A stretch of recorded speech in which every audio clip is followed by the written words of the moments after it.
हो गया ना? रिकॉर्डिंग मैसेज मिला आप लोगों को? हाँ सर। ओके सर, ठीक है सर। चलो फिर हम लोग economic and business and commercial law, basically economic law mainly इस क्लास में हम लोग डिस्कस करते हैं। तो इकोनॉमिक लॉ के अंदर हम लोग लास्ट काफ़ी दिनों से बात कर रहे थे कंपटीशन एक्ट पे।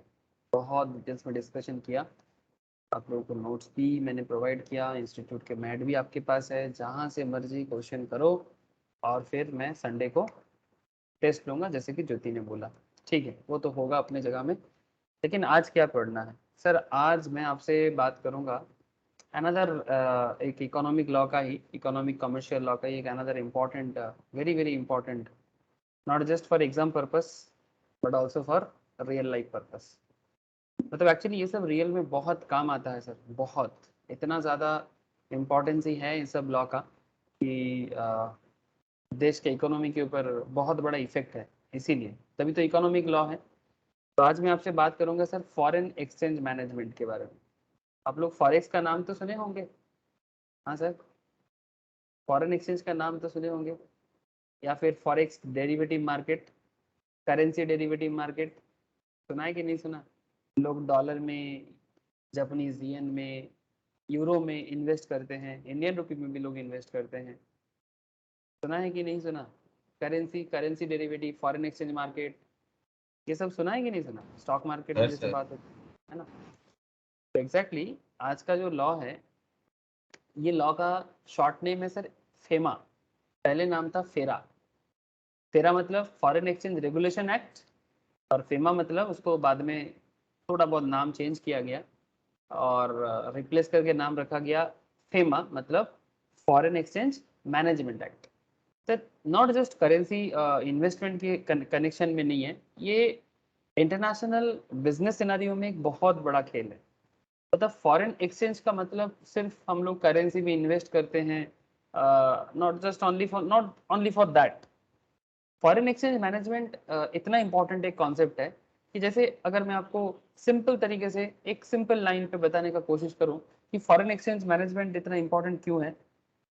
सबसे पहला बात कि जैसे मानो कि अगर आपको किसी फॉरेन कंट्री से कोई एक्सपोर्ट इंपोर्ट करना है, फॉरेन कंट्री से आपको कोई एक्सपोर्ट इंपोर्ट करना है, मतलब इंपोर्ट करना है, ठीक है, या फिर आप कुछ एक्सपोर्ट करोगे, से फॉर एग्जांपल आप यूरो से यूरोपियन नेशन से, जैसे इंडिया का अच्छा खासा बिजनेस चलता है यूरोपियन के साथ, तो इंडिया अगर यूरोप के साथ कोई प्रोडक्ट यूरोप से इंपोर्ट करेगा, तो इंडिया के पास अगर यूरो होगा तो इंडिया उनको यूरो पे पेमेंट करेगा। तो नहीं तो क्या होगा सर, अगर इंडियन रुपी में पेमेंट करेगा तो सर पेमेंट करेगा तो, लेकिन बाद में उसको चेंज करना होगा तो उसमें कॉस्ट इन्वॉल्व हो जाते हैं। तो अगर आपके पास पहले से यूरो अवेलेबल होता है, जो आपको खरीदना पड़ता है, बाई करना पड़ता है, वो गवर्नमेंट बाई करते हैं, बैंक्स बाई करते हैं, सब इससे फाइनेंशियल इंस्टीट्यूशन बाई करते हैं, ये फॉरेन एक्सचेंज बाई सेल चलता है सर मार्केट में, है ना।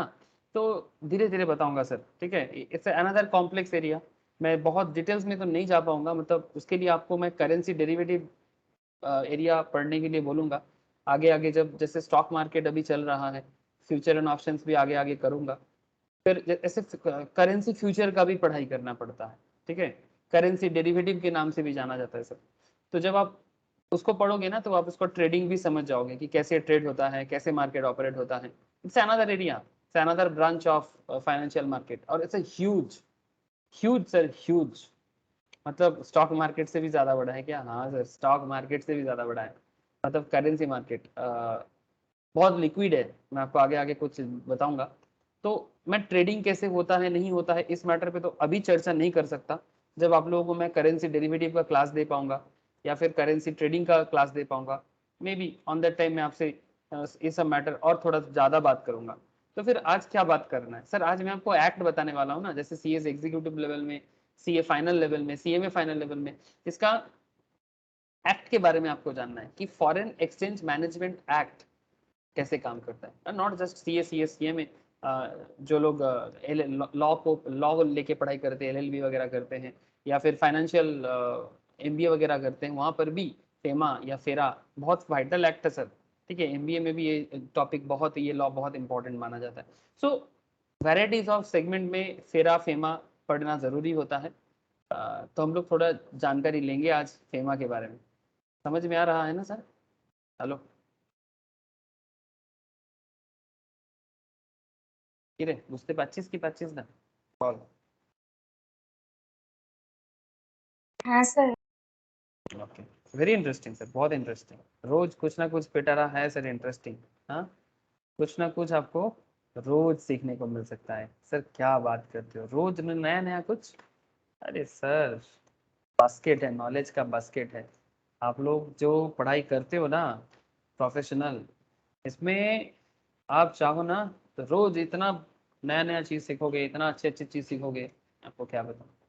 सर अगर थोड़ा सिलेबस वाइज आपसे बात करूं तो मैं एग्जीक्यूटिव के स्टडी मटेरियल में आ गया थोड़ा सा, और आपको अभी मैं दिखाने जा रहा हूँ।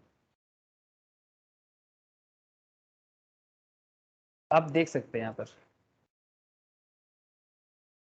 दो पार्ट है इकोनॉमिक लॉ के अंदर। ऐसे तो ये पूरा subject economic, business and commercial law इस तरह से डिस्ट्रीब्यूट किया गया है, बट मैं आपको अभी इकोनॉमिक लॉ के अंदर बातचीत कर रहा हूँ। और इकोनॉमिक लॉ के अंदर इसको दो हिस्सों में डिस्ट्रीब्यूट किया गया। एक तरफ कंपटीशन एक्ट को दिया, और दूसरी तरफ मतलब इकोनॉमिक लॉ के अंदर, हाँ, एक पार्ट टू है जो कमर्शियल नॉलेज है, कमर्शियल लॉ है, जिसमें एक कॉन्ट्रैक्ट, सेल ऑफ गुड्स वगैरह ये सब है। आप लोग पहले भी पढ़े हो मेरे पास। जिन्होंने नहीं पढ़ा उनको अलग से पढ़ाऊंगा, मतलब या फिर क्लास शेयर कर लूंगा सर। लेकिन हम लोग अभी पार्ट वन में डिस्कस कर रहे हैं। Part one is what? Part one, expert knowledge in foreign exchange management, है ना। आपको फॉरेन एक्सचेंज मैनेजमेंट में नॉलेज गेन करना है, एनबीएफसीज में नॉलेज गेन करना है, and provide expert knowledge in competition law. ठीक है, कंपटीशन लॉ जिसका आप लोगों ने काफ़ी डिटेल्स जानकारी ले लिया है सर। अभी थोड़ा उसका क्वेश्चन आंसर रेडी करके एग्जाम के लिए रेडी होना। तो फिर अगर आप यहाँ पर देखें, ये जो स्टार्टिंग पार्ट है इकोनॉमिक लॉ का, जिसपे आपको reserve Bank of India act 1934 पढ़ाऊंगा सर। ठीक है, कि रिजर्व बैंक क्या है, कैसे काम करते हैं, मॉनेटरी पॉलिसीज, ठीक है, किस तरह से मेंटेन करते हैं। ठीक है, ये आएंगे सर 1934 में। बट मैंने सोचा कि आरबीआई के बारे में तो फिर भी आप लोग बचपन से सुन के आ रहे हैं, आज भी आरबीआई का चर्चा करूंगा, थोड़ा बहुत बीच बीच में बैंक आएगा। लेकिन मैंने आज आप लोगों के लिए फोकस पॉइंट पे क्या रखा, फोकस पॉइंट पे फोकल किया मैंने फॉरेन एक्सचेंज मैनेजमेंट एक्ट को, जो 1999 में मेनली लाया गया। इसी के साथ कनेक्टेड पॉइंट है sir foreign exchange transactions and compliances. ठीक है, इसका भी चर्चा करूंगा आपसे, जिसको फॉरेन एक्सचेंज मार्केट के नाम से भी जाना जाता है। Current account, capital account transactions कैसे होता है। ठीक है, acquisition transfer of movable property in India and abroad, realization repatriation of foreign exchange, brief information of the FEMA regulations. ठीक है, सो ओवरऑल एक कॉन्सेप्ट है यहाँ पर जो आपसे मुझे बात अभी करना है। कुछ फॉरेन कंट्रीब्यूशंस का भी एरिया है जो 2010 एक्ट में बोला गया है, इसका भी मैं थोड़ा बहुत चर्चा करने का कोशिश करूंगा। ठीक है, तो ऑलमोस्ट 3 एरिया कवर होगा सर। ठीक है, फिर धीरे धीरे foreign direct investment, FDI policy, ये भी सर फेमा के साथ कनेक्टेड ही है। ठीक है, ये सब चीज धीरे धीरे कनेक्टेड ही लगेगा आपको। ये जो भी आगे का चर्चा है ना, 2, 3, 4, 5, 6, ठीक है, these all are connected chapters, अलग अलग नहीं है, सब एक से के साथ दूसरे का कनेक्शन बहुत जबरदस्त है सर। ठीक है, बट पहले आपको समझना पड़ेगा फेमा एक्ट को। ठीक है, समझ में आ गया? बोलो सर।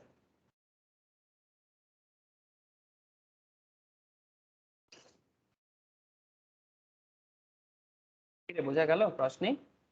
বল। है दादा। तो सर एक्चुअली ये एक्ट 1999 में ये फॉरेन एक्सचेंज मैनेजमेंट एक्ट को लाया गया, लेकिन आपके मन में क्वेश्चन चल रहा है, सर क्यों, जरूरत क्या हो गया फेमा एक्ट लाने का? बताऊंगा ना, फेमा एक्ट लाने का क्या जरूरत पड़ गया। Foreign exchange management act 1999 is an act of the parliament of India. Sir यहाँ पर 2000 लिखा है, और बाद में रिपील होता है ना, अमेंडमेंट होता है, इसको फोर्स में लाया गया 2000 से।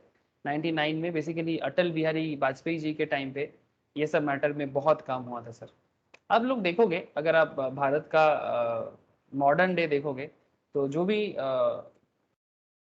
मतलब काफी डाइवर्स चेंज या इंपॉर्टेंट चेंज लाया गया, या तो एनडीए गवर्नमेंट के टाइम पे, मतलब जब बीजेपी एंड उसके अलायंस का टाइम जब था उस टाइम पे काफी इंपॉर्टेंट डिसीजंस दिया गया। मैंने ऑब्जर्व किया, मैंने थोड़ा रिसर्च करके देखा कि काफी इंपॉर्टेंट डिसीजंस भारत के हित में लिया गया इंडिया गवर्नमेंट में, मतलब एनडीए मतलब बीजेपी एंड उसके अलायंस। और रिसेंटली कुछ इंपॉर्टेंट डिसीजंस जो चौंका देने वाला डिसीजंस आजकल भी चल रहा है, क्योंकि अभी बीजेपी का ही सरकार है, टोटली एनडीए नहीं है। तो ठीक है, यहाँ पर भी आपको ऐसा कुछ प्रूफ देखने को आज भी मिलेगा। मैं नहीं बोल रहा हूँ, जो भी है एक्ट बोल रहा है, ठीक है। तो इसका मतलब क्या कांग्रेस ने कुछ नहीं किया? अरे नहीं, नहीं किया है। वो पहले 2099 90 से पहले तो कांग्रेस ही था। हाँ sir, Congress and Congress alliance UPA, वही लोग तो करते थे। लेकिन क्या उस टाइम पे कुछ काम नहीं हुआ क्या? अरे हुआ होगा, बट हम लोग 2000 के बाद या 90s के बाद क्या हुआ है उस पर बहुत ज्यादा फोकस करते हैं आजकल। The Foreign Exchange Management Act 1999 is an act of the Parliament of India to consolidate and amend the law relating to foreign exchange. Complete overview लेना है सर आज, ठीक है? With the objective of facilitating external trade and payments. External trade and payment मतलब India के बाहर जो trade होता है। हाँ सर, आप अगर पूरा दुनिया भर में ट्रेड करते हो, एक्सपोर्ट इंपोर्ट करते हो, तो फिर आपको एक्सटर्नल ट्रेड करना पड़ेगा ना। बस आप पूरा ऑल ओवर दी वर्ल्ड आपको क्या करना है, आपको all over the world India से फॉरेन कंट्री से इंडिया, ठीक है, आपको पूरा दुनिया भर का बिजनेस करना है, ठीक है। तो इसमें एक्सटर्नल ट्रेड मतलब फॉरेन कंट्री के साथ बिजनेस करना, फॉरेन कंट्री हमारे देश में आके बिजनेस करेगा, ठीक है। जैसे मैं कुछ पेप्सी कोका कोला का भी कहानी बताऊंगा आपको मैं, ठीक है, तो आपको इंटरेस्टिंग लगेगा sir. You can see it here. Foreign Exchange Management Act 1999 is an act of Parliament of India to consolidate and amend the law relating to foreign exchange with the objective of facilitating external trade and payments and for promoting the orderly development of maintenance of foreign exchange market. Sir, ये चीज बताओ, foreign exchange market है क्या? बहुत जरूरी चीज है। जब तक आप फॉरेन एक्सचेंज मार्केट प्रॉपर्ली नहीं समझोगे तब तक आप ये लॉ नहीं समझ पाओगे। तो बेसिकली फॉरेन एक्सचेंज मार्केट को डेवलप करना, फॉरेन एक्सचेंज मार्केट को डेवलप करना, मेंटेन करना, ठीक है, ये बहुत जरूरी एक मैटर हो गया था। लेकिन उसके लिए आपको मुझे फॉरेन एक्सचेंज मार्केट बताना पड़ेगा। ओके, मैं बताता हूँ, बट पहले थोड़ा इंट्रो ले लो। Sir, it was passed in 29th of December 1999 in Parliament, replacing FERA, Foreign Exchange Regulation Act. This act makes offense relating to foreign exchange civil offenses, मतलब फॉरेन एक्सचेंज को लेके जो भी आप कोई भी सिविल नागरिक जो भी गलती करेगा उसका सजा उनको मिलेगा, ठीक है। It extends to the whole of India, replacing FERA, FERA को रिप्लेस करके फेमा आया, which had become incompatible with the pro liberalization policies। मतलब एक्चुअली जब फेमा से पहले क्या था, फेरा था, फॉरेन एक्सचेंज रेगुलेशन था, बट बाद में रेगुलेशंस को बदल के नाम दिया गया मैनेजमेंट। सर, रेगुलेट करना और मैनेजमेंट करना दोनों में लैंग्वेज में फर्क देख पा रहे हो आप लोग? Please tell me. Regulation and management, इन दोनों वर्ड में बहुत फर्क आता है कि नहीं, या सेम लगता है आप लोगों को? प्लीज टेल मी।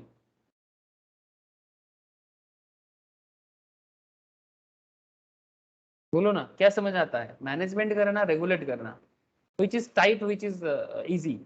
मतलब रेगुलेट करने का मतलब क्या हो जाएगा, बहुत ज्यादा टाइट कॉन्सेप्ट है ना। मतलब बात बात में परमिशन, बात बात में हर हर एक स्टेप्स में आपको बिना परमिशन का काम करना मुश्किल है, तो रेगुलेशंस के थ्रू से चलता है।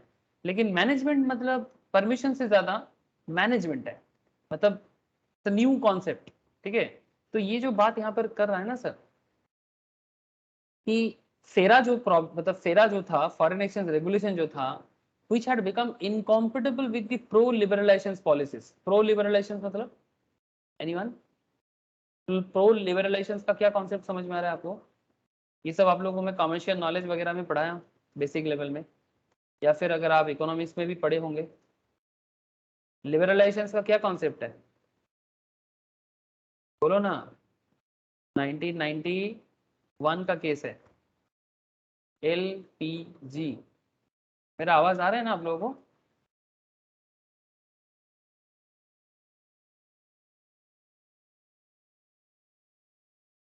Yes sir, finance minister Manmohan Singh ji ने जो एलपीजी का कॉन्सेप्ट दिया था।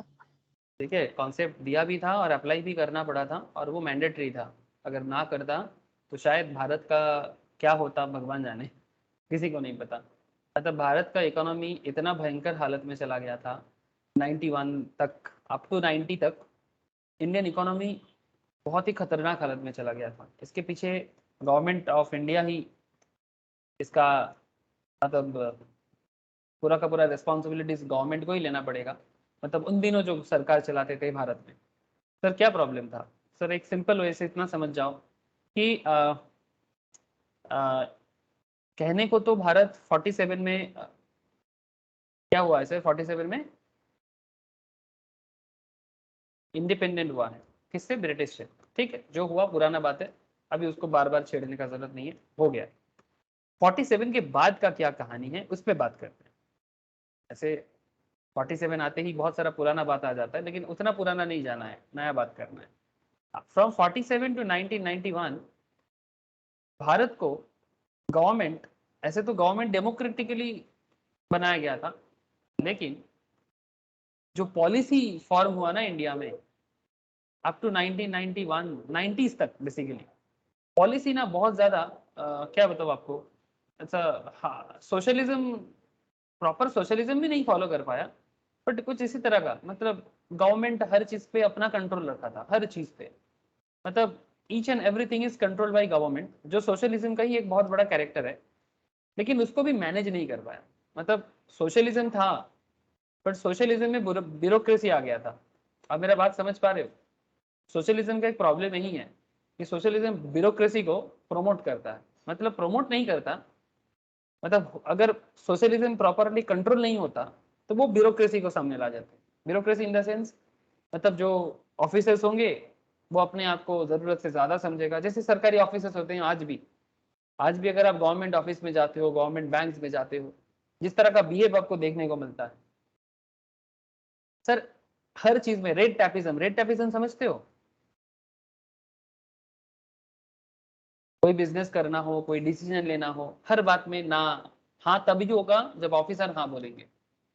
लेकिन ये सोशलिज्म का कॉन्सेप्ट है कि सोशलिज्म में हर चीज गवर्नमेंट कंट्रोल होता है। तो भारत का भी प्रॉब्लम ऐसा हो गया था कि इनोवेशन खत्म हो गया था, टोटली गायब हो गया था। मतलब गवर्नमेंट के अंदर भी इनोवेशन होना चाहिए था ना। अगर आप सोशलिज्म कर रहे हो तो कम से कम गवर्नमेंट को तो इनोवेटिव होना चाहिए। बट गवर्नमेंट इनोवेटिव इनोवेटिव तो छोड़ो, गवर्नमेंट धीरे धीरे जो भी government and government related personalities जो भी अलग अलग डिपार्टमेंट को संभालते थे, वो पूरा का पूरा हर चीज में बस ब्यूरोक्रेट और कोई नहीं, सब वही संभालते थे। उनका पैर पड़ो, उनका हाथ पकड़ो, उनका सर पकड़ो, तब जाके अगर कंट्री में कुछ होगा, अदरवाइज नहीं। बोलो सर, कुछ कहना चाहते हैं क्या? हेलो, एनी क्वेश्चन क्या? কথা কিছু বলছিলি রশনি? नो सर, वो ना दादा। गलती से अनम्यूट हो गया था। Okay sir. तो मैं आपको बस इसलिए 91 का एलपीजी के बारे में बात कर रहा हूँ, बिकॉज 91 में जो एलपीजी मतलब लाना पड़ा मनमोहन सिंह फाइनेंस मिनिस्ट्री में और नरसिम्हा राव के प्राइम मिनिस्टरशिप में, ये एक्चुअली भारत के पास ना और कोई उपाय नहीं था। मतलब हम लोग मनमोहन सिंह को क्रेडिट दे सकते हैं, जरूर दे सकते हैं, as a finance minister Manmohan Singh ने उसको डिसीजंस को लिया था या फिर सजेशन भी दिया था। बट ये जो लिबरलाइजेशन कॉन्सेप्ट है ना, ये बाध्य हो गया था भारत, बिकॉज एक तो भारत की बढ़ती आबादी, बहुत मुश्किल का बात है, इलिटरेसी का टॉप क्लास, मतलब हालत इतना खराब है क्योंकि हमारा पुराना कॉन्सेप्ट हम सब भूल गए, हमारा एजुकेशन सिस्टम खराब हो गया था, दूसरे का एजुकेशन अपनाना पड़ा। कहीं पर ब्रिटिश एजुकेशन चल रहा है, कोई अपने धर्म का एजुकेशन लोगों को देना चाहता है। ठीक है, टोटली भारत एक मतलब पॉलिटिकल खिचड़ी। ठीक है, कोई इसको अपीज कर रहा है, कोई उसको अपीज कर रहा है, वोट बैंक बना रहा है, पता नहीं कि देश किस तरफ जा रहा है। सिर्फ अपने अंदर जो भी है कंट्री के अंदर, किसको गद्दी मिलेगा, कौन चेयर में बैठेगा, कौन प्राइम मिनिस्टरशिप संभालेगा, ये बात है। डेवलपमेंट का कोई कॉन्सेप्ट नहीं था। लेकिन इस पीरियड में चाइना ने डेवलपमेंट किया। इस पीरियड में जब भारत पॉलिटिकली पूरा का पूरा एक मतलब पूरा गड्ढे में गिर गया, उस पॉइंट में चाइना काम कर रहा है। जब भारत यहाँ पर रेड टैपिज्म और ब्यूरोक्रेसी के हालत में है, तब चाइना डेवलपमेंट का काम चालू किया। इसीलिए चाइना हमसे आगे है आज के डेट में, ओवरऑल देखा जाए तो। भारत का प्रॉब्लम क्या था? भारत अपनापन को छोड़ के दूसरे का चीज अपनाने का कोशिश कर रहा था। दूसरे का चीज मतलब, अरे इंडिया का एक इंडियननेस है ना सर, भारतीयत्व, ये खत्म हो गया था। एटलीस्ट 47 में इंडिपेंडेंट के बाद भारत को अपनापन लाना चाहिए था कि भाई हम भारतीय हैं, ना तो ब्रिटिश के चमचे हैं और ना ही हम किसी दूसरे कल्चर का मोहताज है। लेकिन भारत ने क्या सोचा, नहीं हम बदलेंगे नहीं, अपने आप को किसी दूसरे कल्चर के साथ, दूसरे के पैटर्न के साथ बांध दिया। कभी वो सोच रहा है छोड़ देंगे, कभी सोच रहे हैं पकड़ लेंगे। एक खिचड़ी मानसिकता बन गया था, चाहे वो टॉप लेवल मैनेजमेंट से लेके एकदम लोअर लेवल तक। भारत को खुद ही नहीं पता था कि भारत क्या करेगा। ऐसे हालत में जब गरीबी बढ़ रहा है, जब अनएम्प्लॉयमेंट मतलब आसमान छू रहा है, इंडस्ट्री बिजनेस भयंकर हालत, सबसे बड़ा प्रॉब्लम कैपिटल नहीं है सरकार के पास, पूंजी नहीं है, जितना है बिजनेस वो भी खत्म हो रहा है, न्यू बिजनेस न्यू इनोवेशन नहीं आ रहा है। ऐसे हालत में एलपीजी के बिना सरकार के पास और कोई उपाय नहीं था। और एलपीजी एक तरह का क्या है, ये एक मतलब बाध्य होके कैपिटलिज्म का सहारा लेना है ना। और क्या है, कैपिटलिज्म नहीं तो पैसा चाहिए ना आपको, तो कौन देगा पैसा? फॉरेन मार्केट देगा, बिकॉज आप तो कंट्री के अंदर पैसा नहीं बना पाए, आप तो कंट्री के अंदर वो एजुकेशन सिस्टम नहीं दे पाए, मतलब जो भी गवर्नमेंट है उसको बोल रहा हूँ। तो जब आप अपने घर के अंदर सिस्टम बिल्डअप नहीं कर पाए, तब आपको बाहर का पैसे से डिपेंड होना पड़ेगा। ऐसा हालत आज पाकिस्तान का है, ऐसा हालत आज अफगानिस्तान का है। लेकिन भारत इससे बाहर निकल के आ गया सर, मानना पड़ेगा।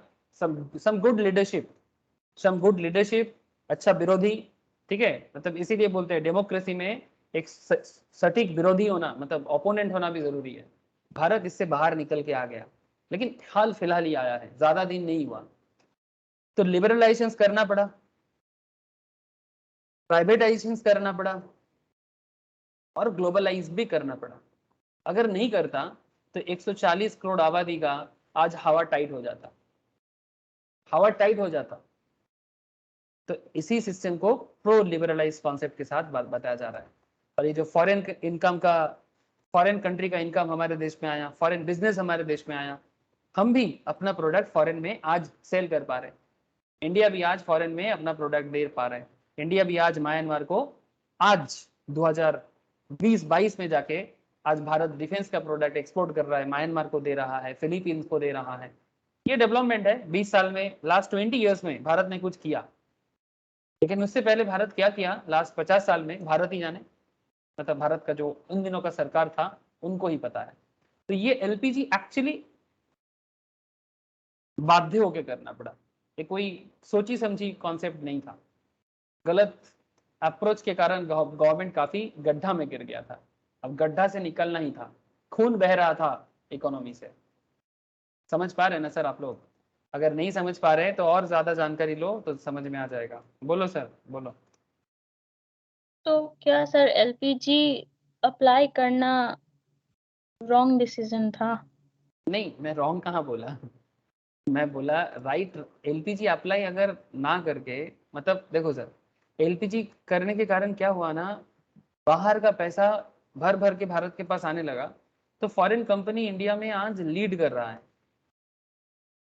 अगर भारत 47 से 1947 से 1990s का जो टाइम पीरियड है, 2000 का जो टाइम पीरियड है, इस पीरियड में अगर भारत होम बेस्ड प्रोडक्ट या फिर मैन्युफैक्चरिंग एंटिटी, जिसको आज के डेट में मेड इन इंडिया या मेक इन इंडिया कॉन्सेप्ट से बताया जा रहा है, अगर ये मेक इन इंडिया कॉन्सेप्ट के बारे में भारत तब सोचता, सिर्फ पॉलिटिकल झमेला ना करके, सिर्फ गद्दी वाला पॉलिटिक्स ना खेल के, तो फॉरेन पैसे का इतना जरूरत नहीं होता, या फॉरेन कंट्री को इंडिया में न्योता देने का ये हालत पैदा ना होता।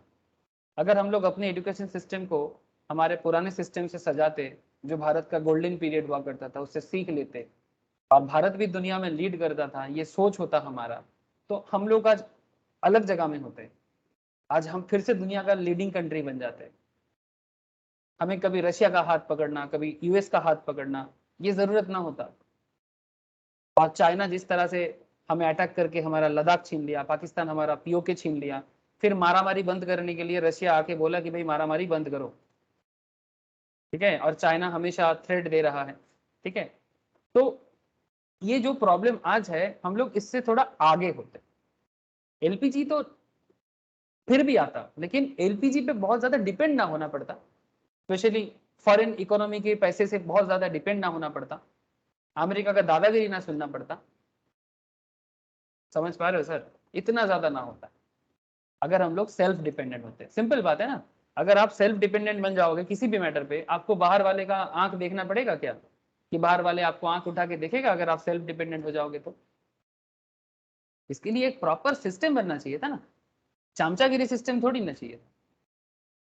ये जो आजकल जो बात चल रहा है एंटरप्रेन्योरशिप का, इकोसिस्टम का, मेक इन इंडिया का, बिजनेस मॉडल का, ये बात अभी चालू हुआ है, फिर भी ऑपोजिशन अपोज कर रहे हैं। अरे भाई साथ दो, अच्छा बात कर रहा है, ऑपोजिशन करने की जगह में ऑपोजिशन करो। अपोज कर मतलब सिर्फ ऑपोजिशन है तो अपोज करेंगे, जॉब नहीं जॉब नहीं, अरे भाई जॉब होगा, जॉब कर देने के लिए बिजनेस तो बनाओ। और जब करंट गवर्नमेंट बिजनेस का बात कर रहा है तो कम से कम ओपोनेंट और करंट गवर्नमेंट मिलके देश का तो अच्छा करे, कम से कम बात तो उठ रहा है। ओपोनेंट ये देखे कि पॉलिसी खराब है कि नहीं, वो ना देखे, पॉलिसी तो एकदम जेन्युइन है, लेकिन पॉलिसी कितना इंप्लीमेंट हो रहा है इस पे ओपोनेंट काम करे, कि भाई आपने मेक इन इंडिया पे जो पैसा दिया या जो पैसे का बात कर रहे हो उसका ऑडिट रिपोर्ट दो, क्या क्या काम हुआ, कितना बिजनेस हुआ, क्या चीज हुआ, इसमें ऑपोजिशन काम करे। लेकिन नहीं, ऑपोजिशन क्या बोल रहे हैं, देखो 2 लाख का, 2 करोड़ का, 10 करोड़ का बिजनेस बनाया, बिजनेस के लिए दिया, लेकिन कोई जॉब नहीं है। ये बताए मोदी सरकार कि लास्ट 10 साल में जॉब क्या दिया, लेकिन ये नहीं पूछ रहा है पब्लिक के सामने कि लास्ट 10 साल में बिजनेस कितना बना है, क्योंकि जॉब तभी क्रिएट हो सकता है जब बिजनेस क्रिएट हो सकता है। लेकिन ये जो आम आदमी है ना, इनके दिमाग में ये बात घुसेगा नहीं, उनको सिर्फ जॉब दिखेगा, लेकिन उनको ये समझ में नहीं आता कि जॉब तभी हो सकता है जब बिजनेस हो सकता है। किसी भी चीज में जब पैसा का फ्लो होगा तभी ना आपको सैलरी दे पाएगा। आप मुझे बताओ, पैसे का फ्लो नहीं रहेगा तो फिर जॉब कहां से मिलेगा? लेकिन यही तो प्रॉब्लम है भारत में, हम लोग सिर्फ पॉलिटिक्स के नाम पे पॉलिटिक्स करते हैं, पॉलिसी के नाम पे पॉलिटिक्स नहीं करते हैं। मतलब मेरा कहने का और कोई मतलब नहीं है सर, मेरा क्यों, किसी भी समझदार इंसान को पूछोगे ना तो वो भी आपको बताएगा एलपीजी के ऊपर बहुत ज्यादा डिपेंड होना पड़ा भारत को, इतना डिपेंड होना ना पड़ता। आज जिस तरह से फॉरेन कंट्री का ब्रांड इंडिया में मतलब अपना लीडरशिप जमा दिया ना, ये ना होता। हमारा भी कंट्री कंपनी, हाँ हमारे कितना है, 2-3 है, अंबानी, अदानी, टाटा, बिरला, बस 3-4 बिजनेस। इतना बड़ा देश, 140 करोड़ की आबादी, ज्यादा से ज्यादा फॉरेन कंपनी पे डिपेंडेंट है। क्या सर बोलो? ये स्टैटिस्टिक्स आपके लिए भी जितना क्लियर है मेरे लिए भी उतना ही क्लियर है। आपको समझ में आ रहा है? पूछा बोल के मैंने थोड़ा बता दिया कि सर क्या एलपीजी सही नहीं था? सर सही गलत का तो वही बात है, मतलब आप फॉरेन पैसे से इतना ज्यादा डिपेंड मत हो जाओ, खुद का भी कुछ रहे तो अच्छा है। लेकिन हम लोग खुद के पास कुछ भी नहीं था, पूरा एकदम हवा टाइट, ऐसा हालत हो गया था। तो ऐसे हालत में एलपीजी लाना ही था, और कोई उपाय नहीं था, नहीं तो देश को बचाना मुश्किल था। इतना लोगों को देखना, इतने लोगों को जॉब क्रिएट करना मुश्किल था, बहुत मुश्किल था। आज देखो, आज यूथ बेकार नहीं है, ये बात तो मानना पड़ेगा। ग्लोबलाइजेशन के कारण जैसे स्विगी जोमेटो जैसे बिजनेस भले ही इंडिया में बना है बिजनेस, बट फॉरेन पैसा है ना इसमें, बड़े बड़े बाहर का कंपनी आके इसमें पैसा डाला है ना। आज फॉरेन कंट्री इंडियन इकोनॉमी में इतना इन्वेस्टमेंट कर रहा है, इंडियन बिजनेस में इतना दम दिख रहा है। तो आज देखो यूथ, पहले का यूथ क्या था, मैं अगर बंगाल का बात करूं, यूथ क्या करता था, सिर्फ पाड़ा में रॉकबाजी करता था, अड्डाबाजी करता था। आज यूथ काम करता है, सबके पॉकेट में कम से कम 10-15 हजार होता है। सबका यूथ बेकार होता था, कुछ नहीं करता था, ऐसे ही रॉकबाजी करता था और बैठे रहता था चाय के दुकान पे। अड्डा बंद हो गया, ये सब पहले से काफी ज्यादा बंद हो गया है, फालतू का अड्डाबाजी बंद हुआ है, काम कर रहा है, इकोनॉमिकल डेवलपमेंट हो रहा है, ये तो मानना पड़ेगा। हाँ इसका भी एक उल्टा साइड है, मैं सोशल इम्पैक्ट में नहीं जाऊंगा अभी, क्योंकि एक साथ हर एक पैरामीटर फुलफिल नहीं हो सकता। तो पॉइंट इज दैट कि इकोनॉमी को रन कराने के लिए यू नीड मनी, अगर हम लोग चाइना जैसा बनते, मैन्युफैक्चरिंग हब बनते, जैसे भारत पहले था। भारत जब गोल्डन बर्ड्स कहा जाता था, थाउजेंड ईयर्स तक इंडिया गोल्डन बर्ड्स रहा है दुनिया के सामने, तब भारत में मैन्युफैक्चरिंग हब होता था। भारत का लोग कुछ ना कुछ बिल्ड करता था और वही प्रोडक्ट दुनिया खरीदने के लिए पागल होता था। भारत अभी भी वो जगह में फाका है, खाली है। अभी भी वो जगह फुलफिल फिर से हो सकता है। हमारा प्रोडक्ट दुनिया के सामने एंडोर्स करना जरूरी है, लेकिन वो नहीं हो रहा है, अभी भी नहीं हो रहा है। अभी भी हम लोग फॉरेन प्रोडक्ट को ही ज्यादा परचेस करते हैं। तो जो भी हो, ये सभी चीज आपको ये फॉरेन एक्सचेंज मैनेजमेंट में समझ में आएगा, धीरे धीरे बात करूंगा आपसे। लेकिन मेनली यहाँ पर फॉरेन एक्सचेंज मार्केट में क्या होता है नहीं होता है, ये सब बात आपसे मुझे ज्यादा करना है। तो फॉरेन एक्सचेंज मार्केट के बारे में मैं अभी कुछ देर में ही आपसे बात करूंगा सर, बहुत इंपॉर्टेंट एरिया है ना। क्वेश्चन इज दैट जो फॉरेन एक्सचेंज मैनेजमेंट या फॉरेन एक्सचेंज रेगुलेशंस में क्या होता था, सिर्फ रेगुलेट करता था, मतलब कंट्रोलिंग ऑनली था। मैनेजमेंट करके उसको डेवलप करने का पॉइंट को कभी सामने नहीं ला पाते थे। फिर और भी क्या प्रॉब्लम है देखो, प्रो लिबरलाइजेशन पॉलिसीज, जैसे कि मैं आपको बोला प्रो लिबरलाइजेशन मतलब लिबरल करना पड़ा, इंडियन इकोनॉमी को ओपन करना पड़ा। आओ भाई लिबरल है हम लोग लिबरल है हम लोग रेस्ट्रिक्शन नहीं लगाएंगे आप पे। लिबरल का क्या मतलब है, रेस्ट्रिक्शन लेस इकोनॉमी, मतलब जिसको मर्जी इंडिया में आ जाओ। आज आप देखो कि भारत में घर घर में जो प्रोडक्ट बिकता है यूनिलीवर का बिकता है ना, हिंदुस्तान यूनिलीवर के नाम से चलता है। पाकिस्तान में जाओगे तो पाकिस्तान यूनिलीवर के नाम से बिकता है। बांग्लादेश में जाओगे तो बांग्लादेश यूनिलीवर के नाम से बिकता है। लोगों को लगता है यूनिलीवर इंडिया का है, सर जर्मन बेस्ड एक कंपनी है यूनिलीवर, जर्मन का यूनिलीवर बेसिकली जर्मन का कंपनी है, ठीक है। और बाद में वो ब्रिटिश मैन्युफैक्चरिंग भी हुआ है, अभी हेडक्वार्टर ब्रिटिश में चला गया, ठीक है। इसका हिस्ट्री आपको देखने को मिलेगा। तो यूनिलीवर आज यूके बेस्ड कंपनी होके, ठीक है, आज एक यूके बेस्ड कंपनी होके पूरा का पूरा बिजनेस को इंडिया में चलाते हैं। और इंडिया में हिंदुस्तान यूनिलीवर, पाकिस्तान में पाकिस्तान यूनिलीवर, इनके हाथ में बिजनेस है। मेरा सवाल इसी में है कि जो प्रोडक्ट ये बना के हमें बेच रहा है, क्या हम नहीं बना सकते थे? इसीलिए मैं पतंजलि रामदेव बाबा का इतना तारीफ करता हूँ। भाई कम से कम एक साधु लोगों को योगा सिखा के, भले ही उनका कैरेक्टर आपको पसंद हो ना हो, बट कम से कम देशी है और अपने देश में प्रोडक्ट बना रहा है। खरीदना चाहिए पतंजलि का प्रोडक्ट, क्यों? देश का है। आज पतंजलि को देख के भारत का और भी लोग इंस्पायर होंगे। कम से कम हमें फॉरेन ब्रांड पे तो भरोसा नहीं करना होगा कि भाई कम से कम इंडिया का जो बेसिक नीड्स है वो इंडियन खुद फुलफिल कर सकता है। हमारे घर का तेल आटा मसाला हम लोग खुद बना सकते हैं।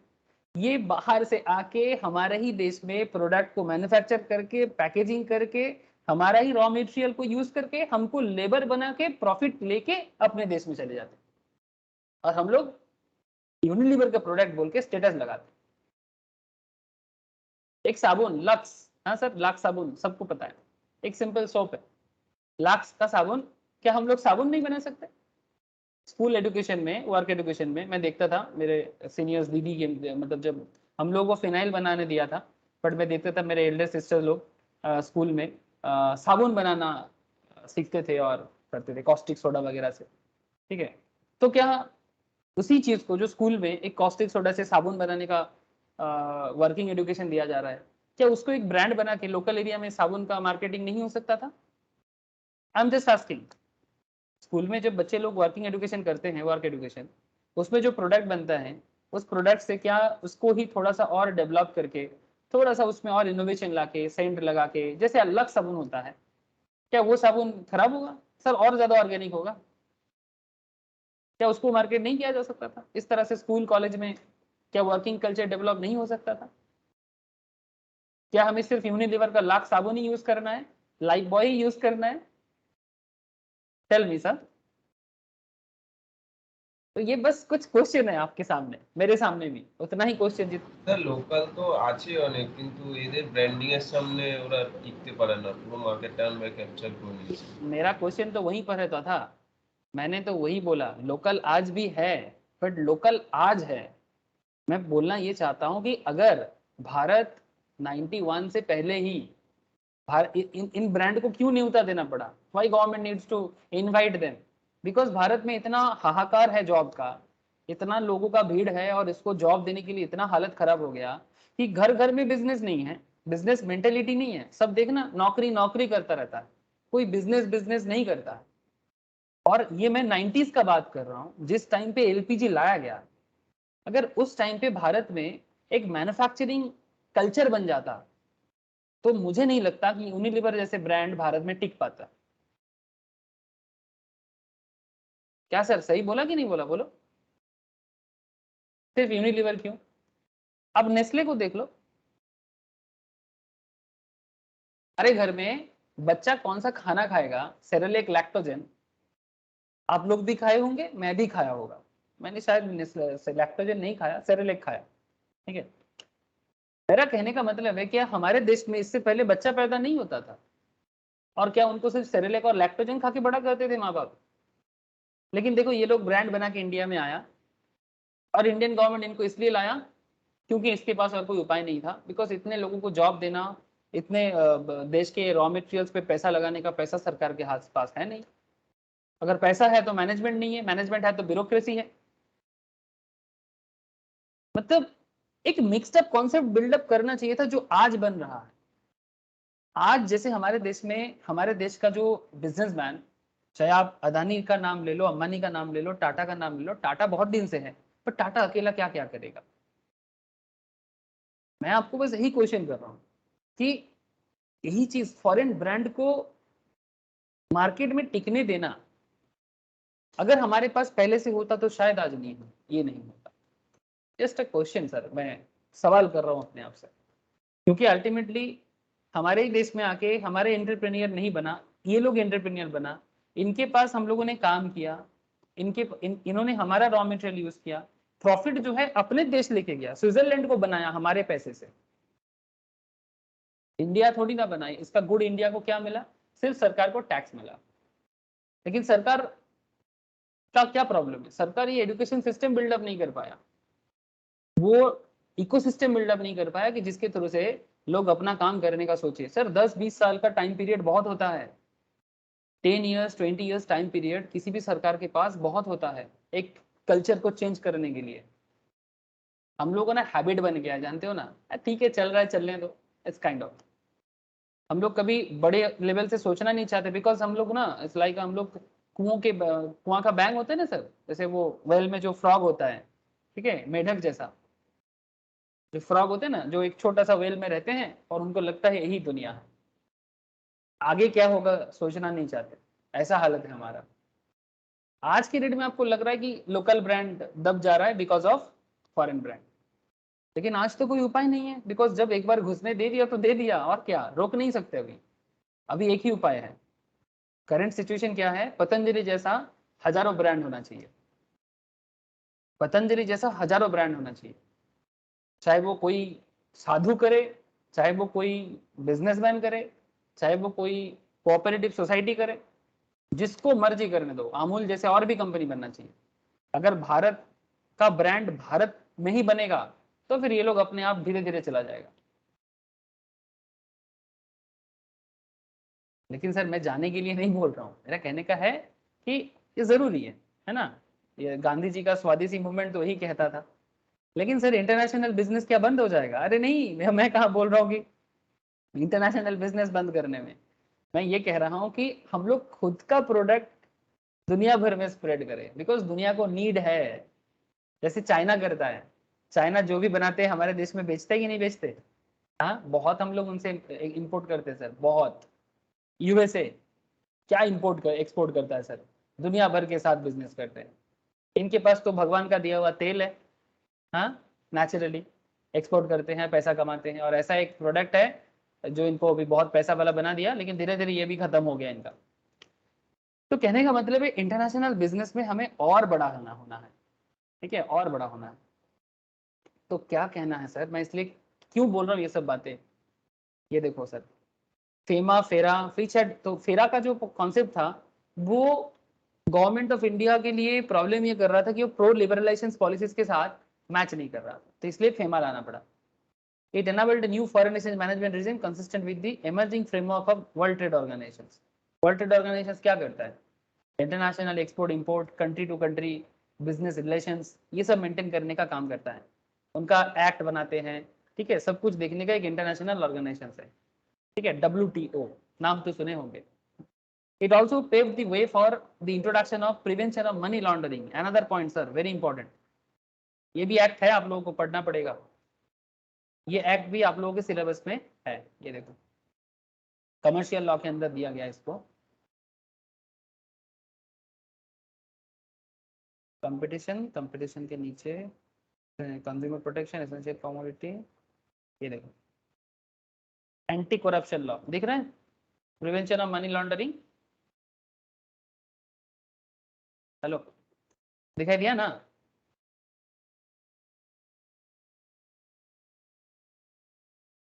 क्या रे, दिखाई दिया कि नहीं? Yes sir. तो प्रिवेंशन ऑफ मनी लॉन्ड्रिंग क्या है? मनी लॉन्ड्रिंग बेसिकली ये जो इंटरनेशनली इधर से उधर पैसा चला जाता है, मतलब गलत वे में पैसे को इस्तेमाल करना। अगर मैं आपको सिंपल वे में बताऊं, जैसे भारत में मनी लॉन्ड्रिंग का सबसे बड़ा प्रॉब्लम क्या है बोल सकते हो आप लोग? मनी लॉन्ड्रिंग करके भारत में सबसे बड़ा क्या प्रॉब्लम होता है सर? भारत में टेरर अटैक करते हैं।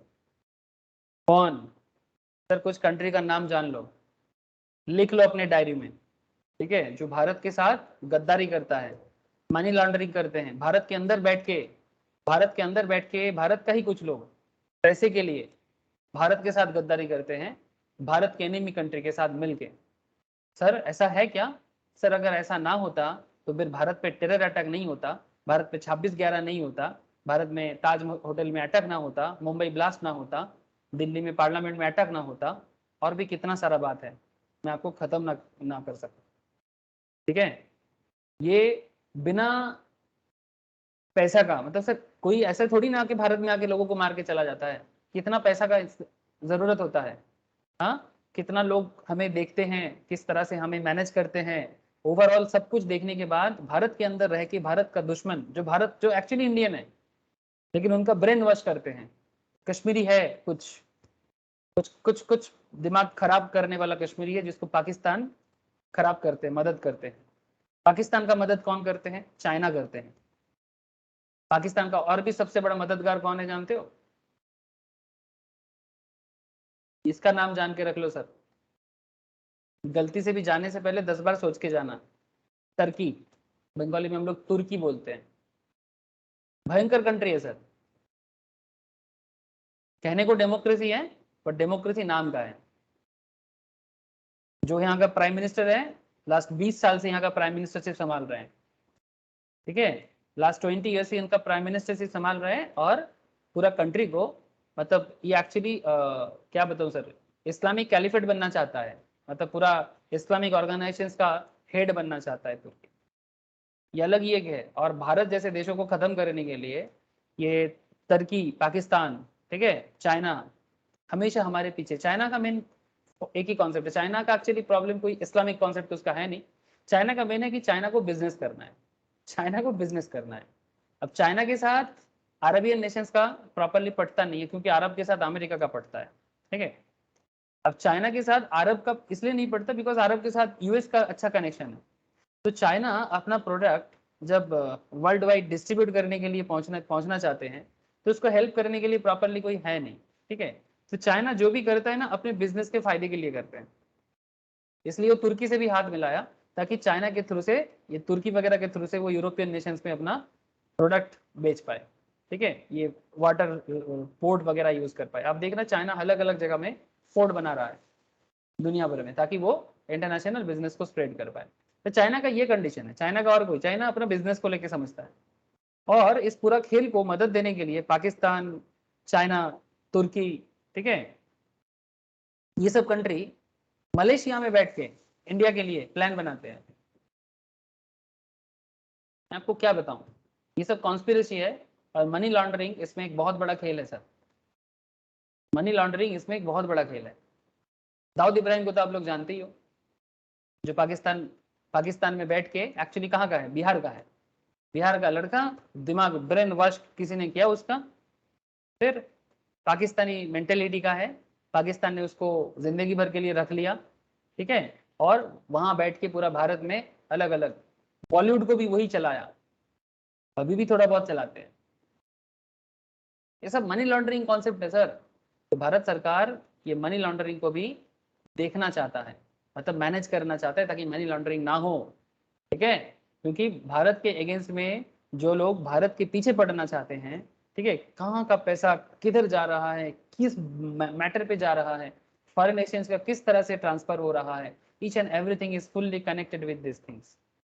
सो ये सब एक्ट सिर्फ एक्ट नहीं, ये देश के लिए है सर, देश के इकोनॉमी के लिए है, देश के फ्यूचर के लिए है।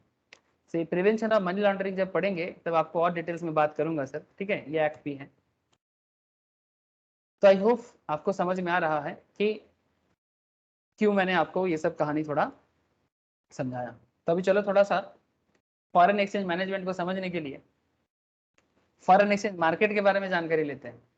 क्या बोलते हो सर, लेना चाहिए ना? आ जाओ, वापस आ जाओ, आ गए? चलो सर हम लोग थोड़ा सा विकिपीडिया सोर्स यूज करेंगे और फॉरेन एक्सचेंज मार्केट के बारे में जानकारी लेंगे। आप लोगों को दिखाई दे रहा है sir?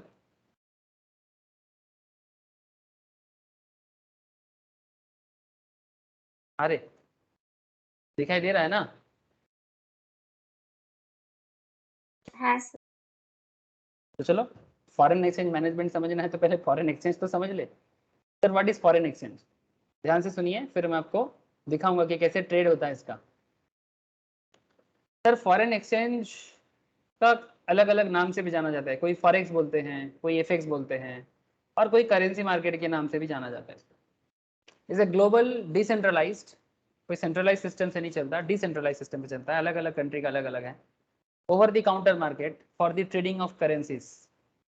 This market determine foreign exchange rates, ये डिसाइड करते हैं फॉरेन एक्सचेंज रेट्स, मतलब डॉलर के भाव के हिसाब से इंडियन रुपीस का क्या रेट होगा, इंडियन रुपीस के हिसाब से जापानीज येन का क्या रेट होगा, यूरो के हिसाब से डॉलर का क्या होगा, डॉलर के हिसाब से चाइनीज युआन का क्या होगा, जिसके साथ जिसका बिजनेस चलता है।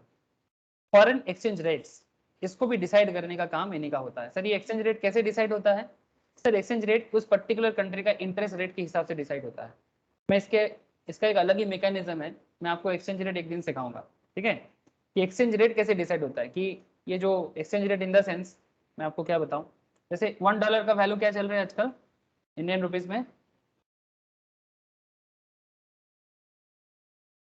सर 76 77 चल रहा है। ओके सर ये 76, ये जो रेट ऑफ एक्सचेंज है, अगर आप $1 खर्चा करोगे इंडियन रुपीज में उसका वैल्यू होता है 76। मतलब सिंपल बात है, अगर आप इंडियन प्रोडक्ट,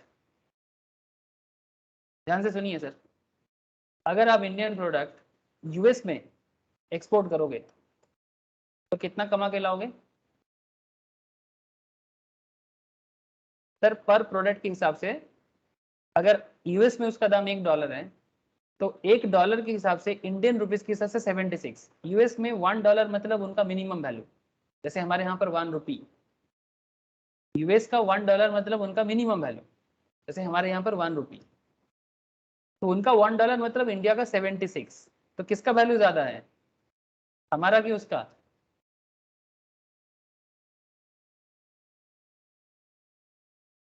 बोलो, उनका $1 मतलब हमारा 76 रुपीज, किसका वैल्यू ज्यादा है? उधर थैंक यू सर। यूएस का वैल्यू ज्यादा है, इंडियन वैल्यू लोअर है। ये मेनली बिजनेस के ऊपर भी डिपेंड करता है। अब ये रेट कैसे फिक्स होता है इसकी मैं बाद में आता हूँ, ठीक है, क्योंकि मैं इस मैकेनिज्म में अभी नहीं पढ़ना चाहता। बट मैं आपको अभी ये बताना चाहता हूँ कि ये जो एक्सचेंज रेट वगैरह है ये भी डिसीजन फॉरेन एक्सचेंज मार्केट के ऊपर ही डिपेंड करता है, चाहे वो इंडियन रुपीस के साथ डॉलर का क्यों ना हो, चाहे यूरो के साथ इंडियन रुपीस का क्यों ना हो। लेकिन मैं यहाँ पर आपको एक इंटरेस्टिंग फैक्ट बता रहा हूँ। सर अगर ये इंडियन रुपीस डॉलर के हिसाब से 76.32 चल रहा है अभी, कल अगर ये ज्यादा होकर 77 हो जाता है, सर एक्सपोर्टर के लिए फायदा है, बिकॉज एक्सपोर्टर जो इंडियन प्रोडक्ट को फॉरेन मार्केट में ट्रांसफर करता है वो 77 करके इनकम करके लाएगा कंपेयर टू 76। एक टाइम था जब 60% हुआ करता था $1 का वैल्यू, 60 की जगह 77 हुआ तो एक्सपोर्टर को फायदा हुआ। लेकिन इसमें प्रॉब्लम किसका है?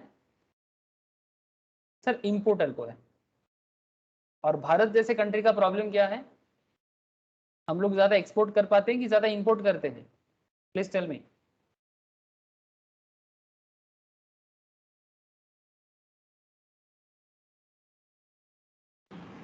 Import sir. भारत जैसे कंट्री का ये प्रॉब्लम है कि हम लोगों को ज्यादा इंपोर्ट करना पड़ता है। अब इंपोर्ट ज्यादा करेंगे और अगर हमारा वैल्यूएशन कम है करेंसी का, तो फिर हमें इसका मतलब बेसिकली ये हमें भुगतना पड़ता है, क्योंकि इसके लिए हमें ज्यादा पेमेंट करना पड़ता है फॉरेन कंट्रीज को। अब ये सब कैसे डिसाइड होता है ये सब मैं आपको बाद में बताता हूँ, लेकिन पहले आपको मैं फॉरेन एक्सचेंज मार्केट का थोड़ा और आइडिया दे दूँ। यहाँ पर मैंने इसकी ओपन किया इंडियन इकोनॉमी को, आपको थोड़ा एक्सपोर्ट इंपोर्ट का आइडिया देने के लिए।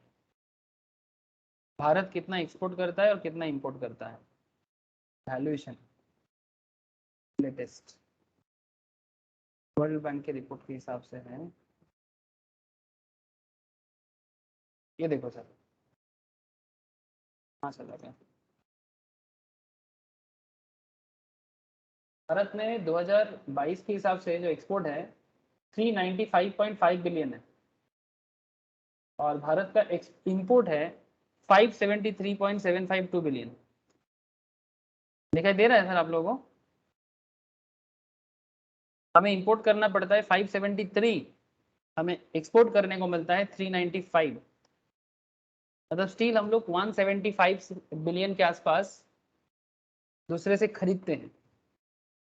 तो ये गैप भारत को जितना हो सकता है कम करना पड़ेगा, जरूरी है। और भारत का प्रॉब्लम और भी है, पॉपुलेशन का प्रेशर भी भारत के लिए बहुत है। तो ये कंट्री के लिए करंट अकाउंट डेफिसिट बन जाता है। ये capital account current account government का हिसाब होता है सर, ठीक है। करंट अकाउंट में गवर्नमेंट का इनकम दिखता है, कैपिटल अकाउंट में गवर्नमेंट का मतलब क्या चेंजेस हुआ है कैपिटल कमाने में, उसका हिसाब होता है। ये सब भी बताऊंगा, चलो धीरे धीरे बताता हूँ आपको। तो फॉरेन एक्सचेंज मार्केट क्या हो गया आपके लिए सर? फॉरेन एक्सचेंज मार्केट में बेसिकली करेंसीज, ठीक है। This market determine foreign exchange rates of every currency. It includes all aspects of buying, selling, exchanging currency at current और डिटरमाइंड प्राइसेस। या तो करेंट प्राइस में आप मार्केट में खरीदो, या फिर फ्यूचर के हिसाब से डिटरमाइन फ्यूचर मार्केट प्राइस के भी डिसाइड होता है। It is by far the largest market in the world, followed by credit market. जो नॉर्मल बॉन्ड मार्केट होता है ना सर, क्रेडिट मार्केट मतलब बॉन्ड मार्केट, ठीक है। डेब्ट मार्केट, बॉन्ड मार्केट आपको पता है, एनएससी बॉन्ड, बीएससी बॉन्ड रोज दिखाता हूं मैं आपको। सर बॉन्ड मार्केट के बाद दुनिया का सबसे बड़ा मार्केट माना जाता है करेंसी मार्केट को। मेन पार्टिसिपेंट्स कौन होते हैं? Larger international banks, financial centres around the world function as anchors of trading between wide range of multiple types of buyers and sellers around globe। हमेशा 24 आवर्स नॉर्मली होता है, 24 घंटा open रहता है, विद एक्सेप्शन ऑफ वीकेंड। सिर्फ weekend में open नहीं होता, ठीक है। सैटरडे संडे, संडे भी रात को ओपन हो जाता है। Since currencies are always traded in pairs, currency हमेशा पेयर्स में ट्रेड होता है। मैं आपको दिखाता हूँ कैसे। Foreign exchange market does not set a currency absolute value, but rather determines its relative value by setting the market price of one currency is paid for another। For example, $1 इसका अर्थ Canadian dollar को x कर देते हैं, $1 x Canadian dollar. या फिर CHF मतलब आपका ये आपका स्विट्जरलैंड का जो स्विस करेंसी जो होते हैं, ठीक है। और JPY मतलब जापान का येन होता है। मतलब एक को फिक्स करके दूसरे का ऑटोमेटिक वैल्यू निकालने का कोशिश किया जाता है, ठीक है। Value by setting the market price of one currency he paid for with another. अब ये किस तरह से डिसाइड होता है, ये सब आपको धीरे धीरे जब आप लोग करेंसी डेरिवेटिव करोगे ना, तो आपको और डिटेल्स में समझ में आएगा। अभी मैं आपको मार्केट का ओवरव्यू दे रहा हूँ, मार्केट मैकेनिज्म नहीं बता रहा हूँ। The foreign exchange market works through financial institutions and operates on several levels. Behind scenes bank होते हैं, ठीक है। Bank turn to a small number of financial firms known as dealers. Bank basically इसमें dealer हो जाते हैं, who are involved in large quantities of foreign exchange trading। Most foreign exchange dealers are banks, so the behind the scene market is sometimes called interbank transfer। Although a few insurance companies भी हो सकते हैं, other kind of financial firms वो भी होते हैं। Trade between foreign exchange dealers can be very large, involving hundreds of millions of dollars because of the sovereignty issues when involving two currencies। Forex has little supervisory entity regulating the its actions। मतलब supervisory entity की तरह, क्योंकि country का बात होता है, इसलिए ये forex has little supervisory entity regulating it's actions. ज्यादा नहीं होता, बिकॉज कंट्री का भी एक अलग इंपॉर्टेंस इसमें आ जाते हैं। मैं आपको एक स्पेशल स्टैटिस्टिक्स दिखाता हूँ, आपको थोड़ा हेल्प हो जाएगा। ये देखो सर, फॉरेन एक्सचेंज के अंदर क्या क्या है आप देख सकते हैं यहाँ पर। एक्सचेंज रेट का बहुत सारा मैटर है, मतलब ये आपको मैं एक क्लास में नहीं समझा सकता।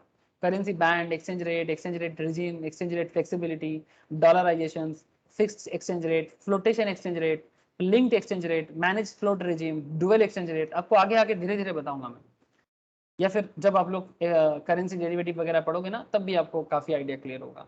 फॉरेन एक्सचेंज मार्केट के अंदर future exchange, retail foreign exchange trading, assets के अंदर करेंसी होता है, करेंसी फ्यूचर होता है, करेंसी फॉरवर्ड होता है, नॉन डिलीवरेबल फॉरवर्ड होता है, फॉरेन एक्सचेंज स्वैप होता है, करेंसी स्वैप होता है, फॉरेन एक्सचेंज ऑप्शंस होते हैं, क्या नहीं है, बहुत सारा चीज इसके अंदर आ जाता है सर। ये सब asset class foreign exchange market के अंदर ट्रेड होता है, डील होता है। एग्जाम्पल के तौर पे मैं आपको लेके चलता हूँ एनएससी बॉन्ड, एनएससी करेंसी में।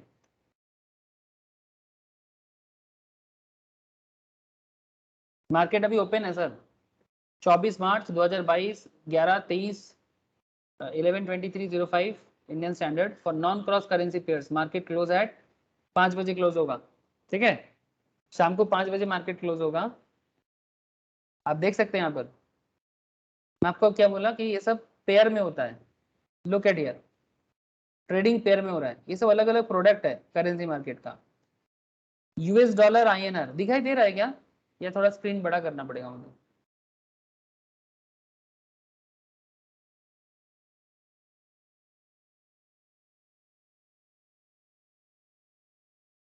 দেখা যাচ্ছে? हेलो, है दादा।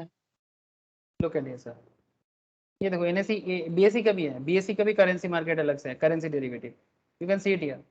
ये देखो रेफरेंस रेट एफबीआईएल, ठीक है, ये फॉरेन बैंकिंग कॉन्सेप्ट का एक इंटरनेशनल कॉन्सेप्ट है। ये आपका US dollar Indian rupees, euro Indian rupees, great Britain pound Indian rupees, Japanese yen Indian rupees, ये सब पेयर में मार्केट में है। कितना क्वांटिटी लेना है, शेयर मार्केट की तरह ही है, ठीक है, बस थोड़ा इस मार्केट को समझना है आपको। शेयर मार्केट में जैसे क्या होता है ना, आप कितना शेयर खरीदना चाहते हो, यहाँ पर कितना करेंसी खरीदना चाहते हो। 45 करेंसी क्या चल रहा है price US dollar Indian rupees का 76.30, अभी अभी हम लोगों ने मार्केट में वही देखा, ठीक है। ये बिड चल रहा है, मतलब जो लोग बाई करेगा वो ये दाम देना चाहता है, और जो सॉरी जो, हाँ, जो बाई करेगा वो दाम देना चाहता है, और बेस्ट आस्क सेलर जो है वो ये दाम पे सेल करना चाहता है। फिर मार्केट में क्या चलेगा, डिमांड सप्लाई चलेगा, इसके बेसिस में मार्केट में उसका दाम तय होता है। एग्जैक्टली जैसे शेयर मार्केट ट्रेडिंग होता है, कितना वॉल्यूम ट्रांजैक्शन हुआ है, कॉन्ट्रैक्ट हुआ है, कितना टर्नओवर हुआ है, कितना ट्रेडर इन्वॉल्व है। यूएस डॉलर का भी अलग अलग यहाँ पर मतलब प्रोडक्ट बना हुआ है। यूएस यूरो इंडियन रुपीस का 47 क्वांटिटी 83 करके चल रहा है, 83.80 बिड दे रहा है बायर, सेलर बोल रहा है 83.81 में बेचेंगे। ये सब इतना ही छोटा छोटा प्राइस रेंज में ही होता है। इवन स्टॉक मार्केट ट्रेडिंग में भी ऐसा होता है, जो लोग स्टॉक मार्केट में कभी ट्रेडिंग किए हो उनको पता होगा, ऐसे छोटा छोटा वर्जन में ही बीड और आस्क चलता है मार्केट में। Similarly great Britain pound Indian rupees, 2 quantity कोई सेल करना चाहता है, 100 करके बाई करना चाहता है, सेलर बोल रहा है 100.62 में बेचेंगे। जापानीज येन, ये सब इंडिया में पॉपुलर है sir. Japanese and Indian rupees का 5 क्वांटिटी है, 62 करके दाम बोला है, 62.85 बिड करना चाहता है, 62.86 में सेल करना चाहता है। मार्केट में लास्ट रेट 62.86 हुआ है।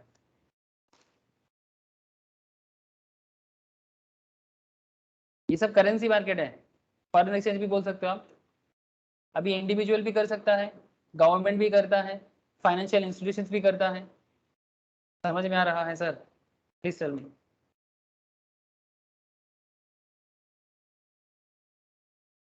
हेलो,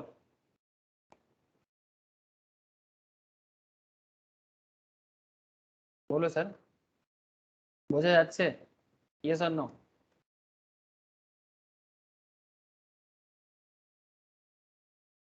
কি রে, বুঝতে পারছিস কি পাচ্ছিস না? হ্যাঁ না, কিছু তো বল। হ্যাঁ স্যার। रोशनी, नंदिनी, ज्योति, है दादा। Yes sir. हाँ सर। ये देखो sir, top 10 currency traders world wide. JP Morgan नाम तो सुना ही होगा। टोटल वर्ल्ड वाइड जो करेंसी ट्रेडिंग होता है उसका 10.78% जेपी मॉर्गन करते हैं। UBS, XTX market, Deutsche Bank, Citi Bank, HSBC, Hong Kong Shanghai Bank of China, Jump Trading 5.23, Goldman Sachs 4.62, State Street Corporation 4.61, Bank of America 4.50। Sir Indian कोई नहीं है यहाँ पर? नहीं सर, इंडियन बैंक के पास इतना पैसा नहीं है। आगे बढ़ते हैं। वर्ल्ड वाइड करेंसी वैल्यू में सबसे ज्यादा ट्रेड किसका होता है? Most traded currency by value. सबसे ज्यादा करेंसी ट्रेड होता है मार्केट में यूएस का, 88.3% टोटल 2019 के हिसाब से proportion of daily volume market में एक ट्रेडिंग होता है जिस करेंसी का। यूरो सेकंड में आता है 32, जापानीज येन 16%। बेसिकली जो कंट्री ज्यादा मार्केट में एक्सपोर्ट इंपोर्ट करते हैं उनका मार्केट में लीडिंग ज्यादा है, ये मेन रीजन है, one of the. Pound sterling 12.68, Australian dollar 6.8, Canadian dollar 5% total valuation का। स्विस फ्रैंक, रेनमिनबी, ये चाइना का है शायद, सीएनवाई कहाँ का है? सीएनवाई नहीं, चाइना नहीं होगा, चाइनीज, हाँ चाइनीज ही लग रहा है, चाइनीज येन, चाइनीज येन नहीं लग रहा है मुझे। 4.3, Hong Kong dollar 3.5, New Zealand dollar 2.1, Swedish krona 2%, krona, South Korean won 2%, Singapore dollar 1.8, Norwegian krone 1.8, Mexican peso 1.7, Indian rupees भी ट्रेड होता है सर 1.7, रशियन रबल, ठीक है, रशियन रबल कितना है? 1.1, South African rand 1.1, Turkish lira 1.1, Brazilian real 1.1, सबसे कम है 0.4 में 0.3, कुछ 35 कंट्रीज है इसमें, और बाकी दुनिया का बाकी कंट्रीज मिला जुला के 2.2%। सो इतना सारा मार्केट में ट्रेडिंग होने वाला करेंसी आपको यहाँ पर दिखाई दे रहा है। तो इससे आपको क्या आइडिया आया? इतना तो समझ में आया कि दुनिया भर में किस तरह से करेंसी में ट्रेडिंग होता है, ठीक है, कैसे होता है ट्रेडिंग का, अंदर का क्या खेल है, किस तरह से प्रॉफिट लॉस होता है, ये बाद में समझाऊंगा। लेकिन इतना तो समझ में आपको आ ही रहा है कि मार्केट में इंटरनेशनल करेंसी ट्रेडिंग होता है ऐसा। अब मैं आपको फेमा एक्ट के अंदर और थोड़ा लेके चलता हूँ। फेमा का कुछ इंपॉर्टेंट इतिहास जान लो sir. Unlike other laws where everything is permitted unless specifically prohibited under Foreign Exchange Regulation Act, पहले जो फेरा था 1973 तक, 1973 में जो फेरा एक्ट आया था उसमें everything was prohibited unless specifically permitted, hence the tenor and tone of the act was very drastic। मतलब क्या है, फेरा एक्ट बहुत टफ था, it required imprisonment even for minor offense, छोटा सा छोटा गलती में भी आपको जेल में डाल देता था।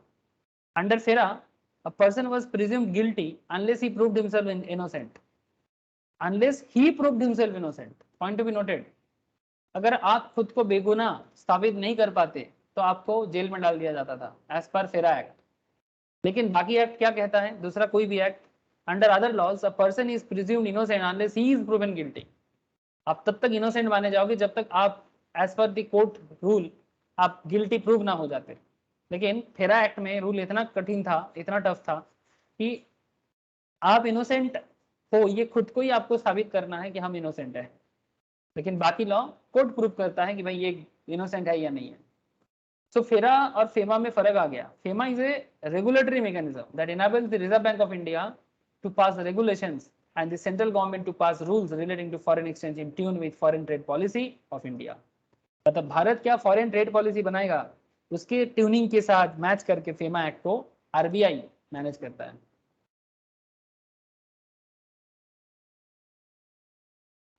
इसका हिस्ट्री थोड़ा देख लेते हैं sir. Foreign exchange regulation act पहले 1973 में आया था, that imposed strict regulations on certain kinds of payments. कहीं पर भी कुछ पेमेंट करो रेगुलेशंस है ना। जैसे मैं आपको क्या बोला, टेररिज्म के लिए जो मनी लॉन्ड्रिंग होता है ना, फाइनेंस करते हैं, टेररिज्म फाइनेंसिंग। पेमेंट करना, स्पेशली इंडिया के बाहर कहीं पर भी पेमेंट करो, फॉरेन एक्सचेंज में डील करो, बहुत इंपॉर्टेंट और बहुत ज्यादा उसमें चेकिंग होना चाहिए, किसका पैसा कहाँ जाता है, किस लिए जाता है, जरूरी है। हवाला हवाला प्रॉब्लम तो ये सब प्रॉब्लम था, पैसा का कोई खोज खबर नहीं होता, हवाला हो जाता है पैसा। तो foreign exchange regulation act was legislation passed in India in 1973 that imposed strict regulation on certain kinds of payments, the dealings in foreign exchange, securities and transactions which had an indirect impact on the foreign exchange and the import and export of currency. Currency का भी export import, country currency export करते हैं, import करते हैं ताकि बाद में payment कर पाए। The bill was formulated with the aim of regulating payment and foreign exchange.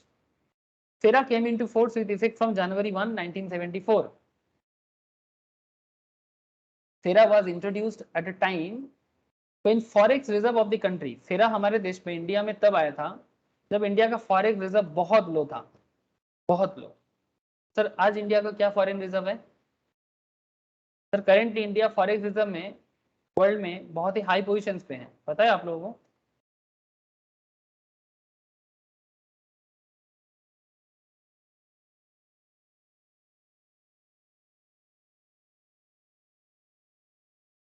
दिखाई दे रहा है क्या? This is currently India's foreign reserve, 631.92 billion. दिखाई दे रहा है? Sir currently India foreign exchange reserve में वर्ल्ड में 5th पोजीशंस हासिल करते हैं।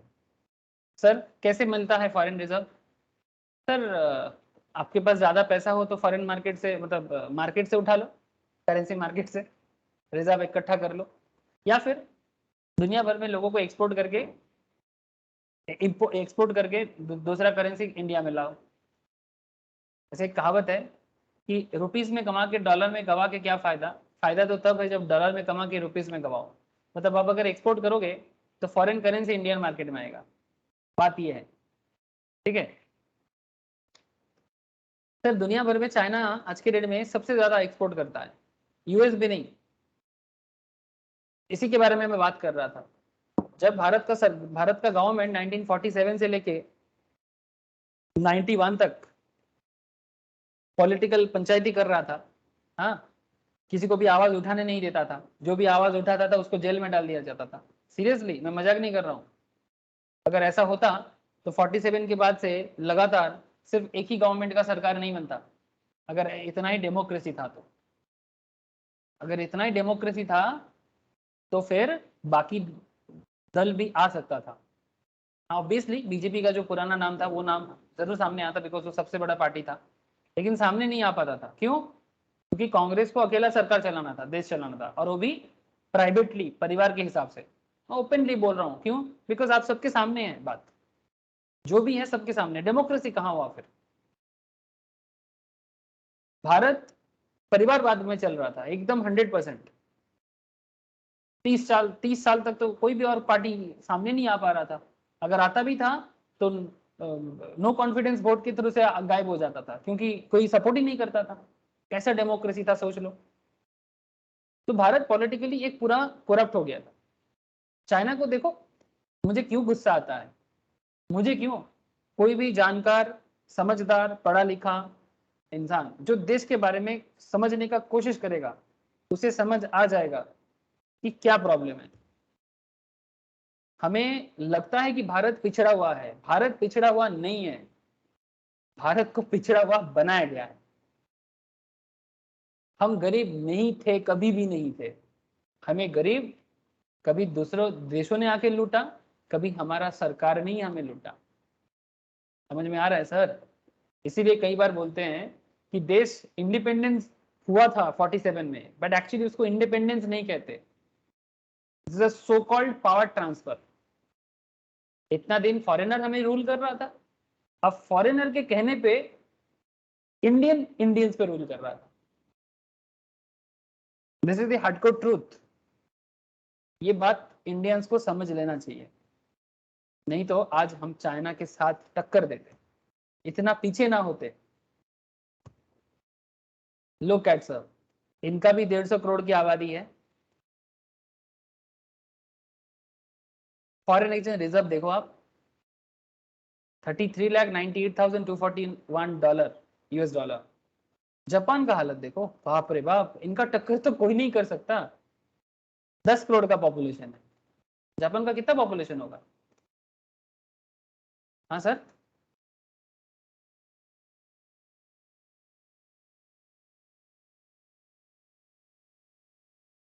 मे बी 10-12 करोड़, इससे ज्यादा नहीं होगा, कम ही होगा। हाँ सही बोला, 12.58 करोड़ विकिपीडिया सोर्स बता रहे हैं, 12-13 करोड़। तो just look at here sir, 12 crore population. हाँ, फॉरेक्स रिजर्व देखो आप, इसका तो फिर भी मानता हूँ 150 करोड़ है, ये 12 करोड़ है। कितना पैसा कमाता होगा देश के लिए। स्विट्जरलैंड और भयंकर हालत, बहुत अच्छा हालत। जापान का थोड़ा सा मार्केट डाउन है, थोड़ा सा। स्विट्जरलैंड देखो, ये तो और कम पॉपुलेशन वाला, हार्डली 3 से 4 करोड़ पॉपुलेशन होगा स्विट्जरलैंड का मेरे हिसाब से। आपको क्या लगता है कितना होगा?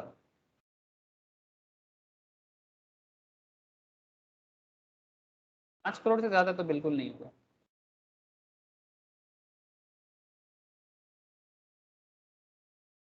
हाँ, 86 लाख सर, करोड़ भी नहीं है। आप देख पा रहे क्या? मैं करोड़ बोल दिया था। स्विट्जरलैंड में 8.5 मिलियन लोग रहते हैं, मिलियन, बिलियन भी नहीं।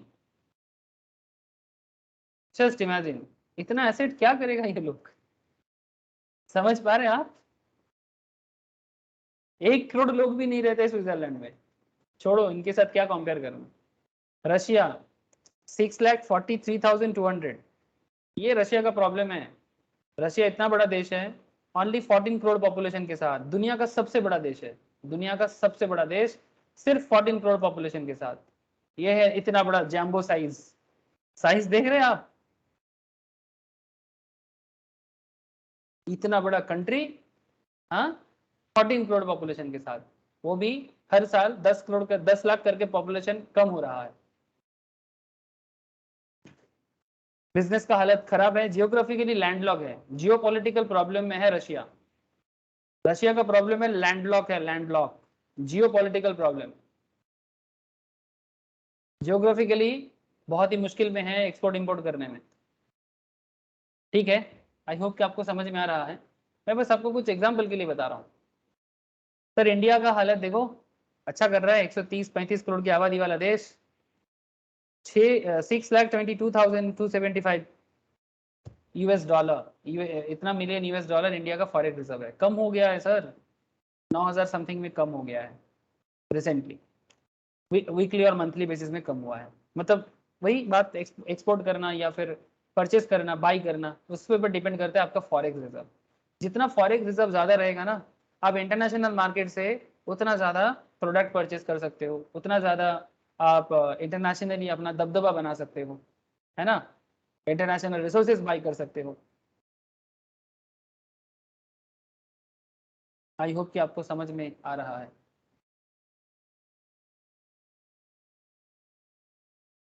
ठीक है सर, बुझते 25 तो ना, 25 ना।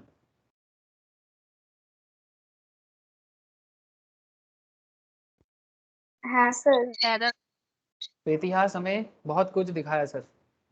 नाउ पॉइंट इज दैट कि certain kinds of payments dealing in foreign exchange, forex reserve भी आपको मैं दिखाया। फेरा 1974 में आया था, फिर गवर्नमेंट ने इंट्रोड्यूस किया, was introduced time when foreign exchange reserve of the country were low, forex being a scarce commodity, बहुत स्कार्स था, मतलब इतना स्कार्स था भारत के पास कि भारत इंटरनेशनली अपना रुतबा नहीं बना पा रहा था। रिसेंटली पाकिस्तान ने फॉरेन एक्सचेंज परचेस करने के लिए लोन लिया, खबर है आप लोगों के पास?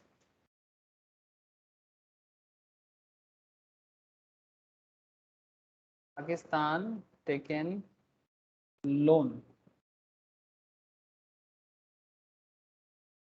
रिसेंटली हुआ सर, किसी इस्लामिक किसी से लिया।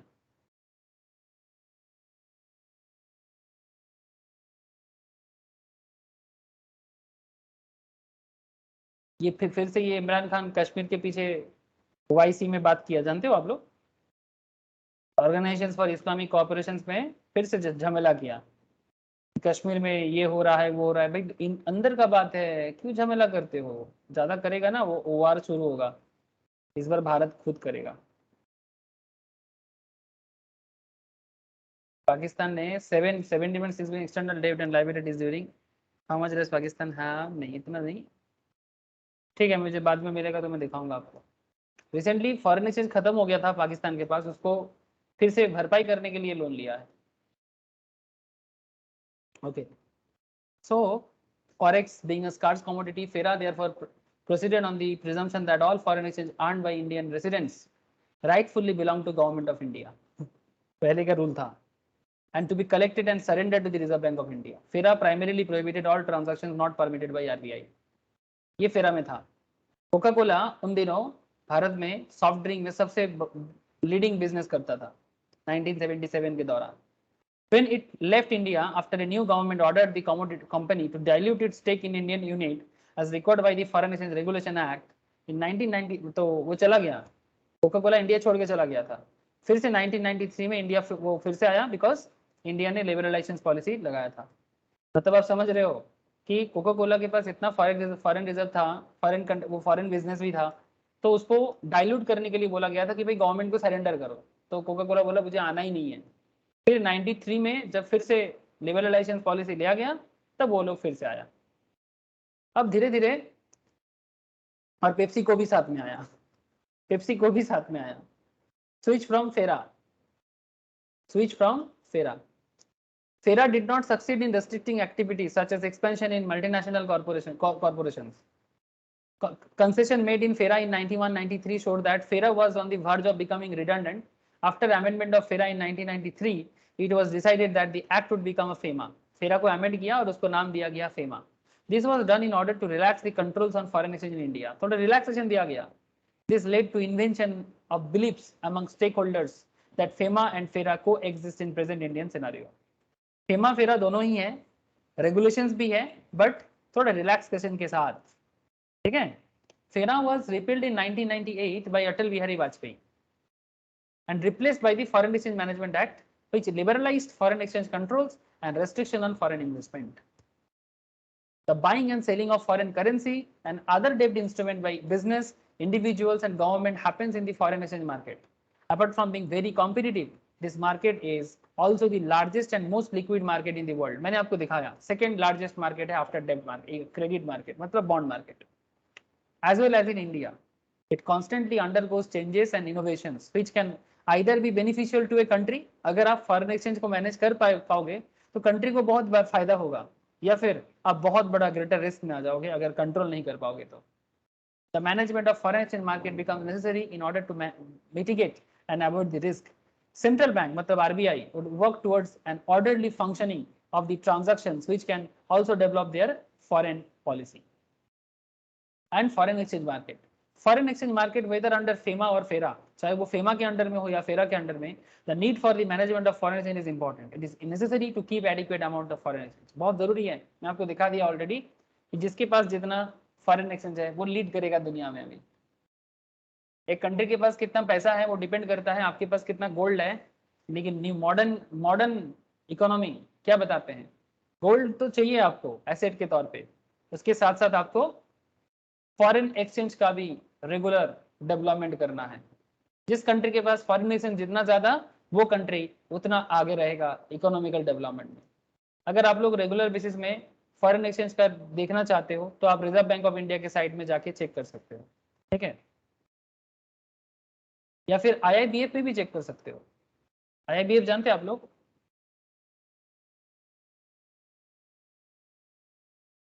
Sir Indian institute of banking and finance.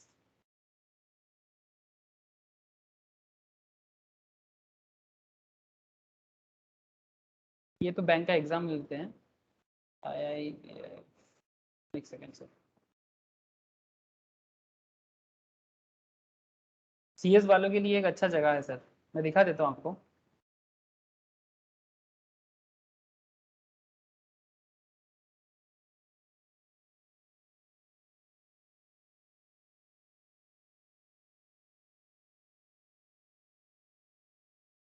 Indian institute of banking and finance के थ्रू से एक्चुअली इसमें सारा का सारा भारत का जो बैंकिंग सिस्टम चलता है, प्रमोशनल एग्जाम होता है, CS कंपनी सेक्रेटरी के साथ IFBA का बहुत सारा टाइप है।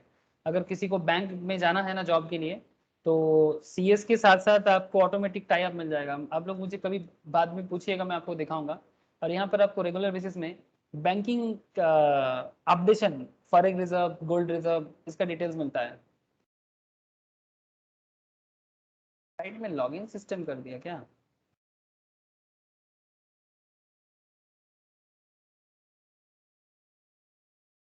ये देखो सर, आप लोगों को दिख रहा होगा यहाँ पर बहुत सारे एग्जाम है। Diploma in banking and finance, diploma in अलग अलग banking type of exam. Banking में अगर किसी को जाना है ना, तो सरकारी एग्जाम एक होता है, लेकिन उसमें भी जाने के लिए भी ना, अगर आपके पास ये सब सर्टिफिकेशन या डिप्लोमा है तो आपको हेल्प करता है। और जो लोग CS करते हैं उनको भी अलग से IIBF के साथ टाई अप मिलता है, जिसमें बैंकिंग लेवल में जॉब करने के लिए या बैंकिंग में जाने के लिए हेल्प होता है, बहुत हेल्प होता है।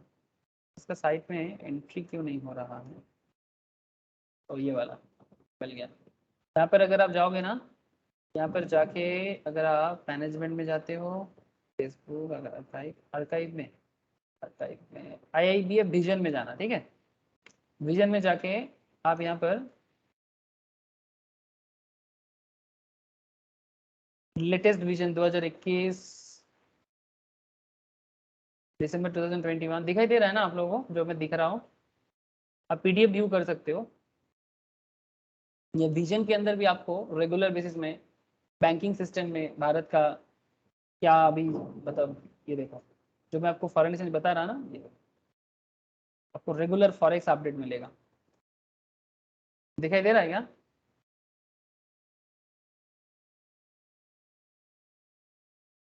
फॉरेन करेंसी एसेट कितना है भारत के पास? करोड़ में है और US डॉलर में। गोल्ड कितना है भारत के पास? सोवरेन SDRs वगैरह कितना है, ठीक है। रिजर्व पोजीशन IMF के पास भारत का कितना पैसा है? Deposited receipt, sovereign deposited receipt कितना है? रिजर्व IMF के पास भारत का कितना है? गोल्ड भारत के पास कितना है? और फॉरेन करेंसी एसेट्स भारत के पास कितना है?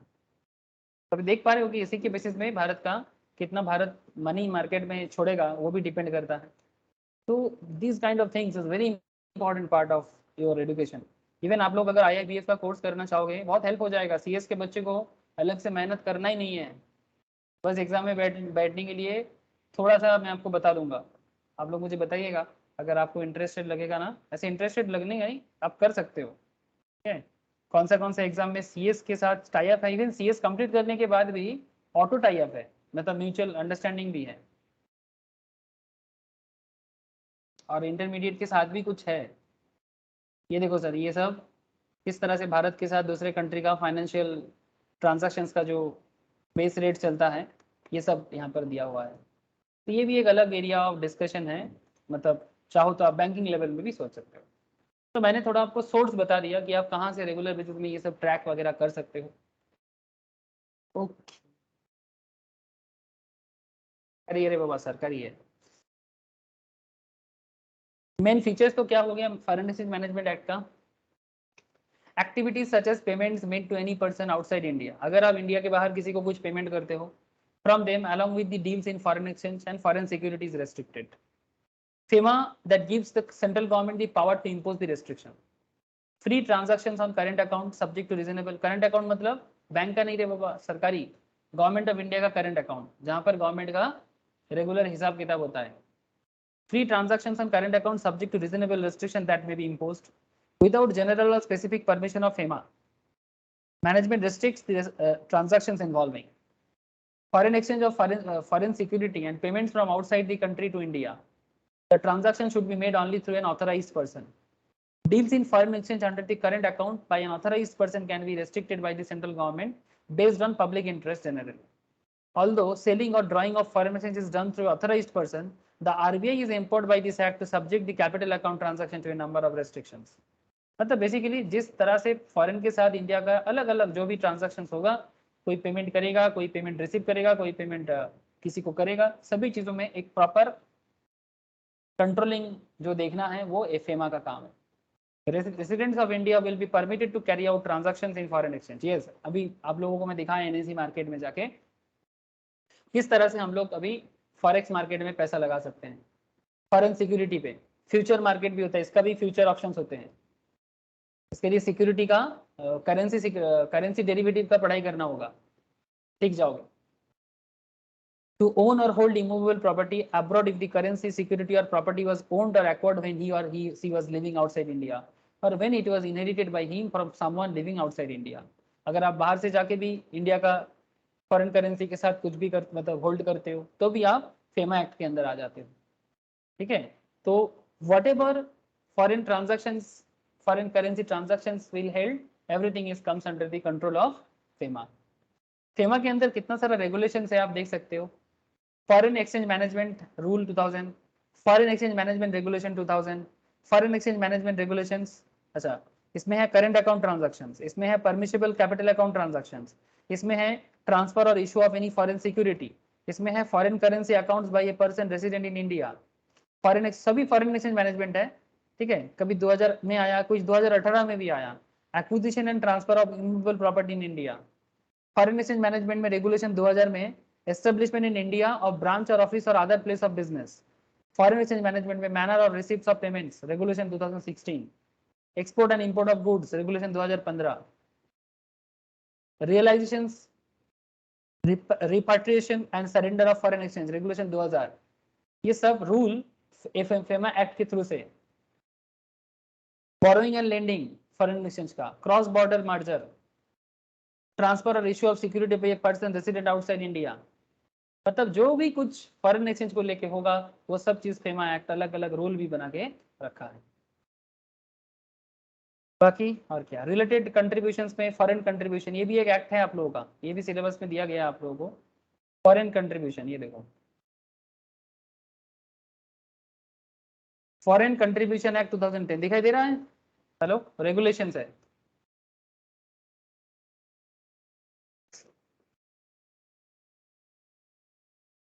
धीरे देखते बच्चे इसको।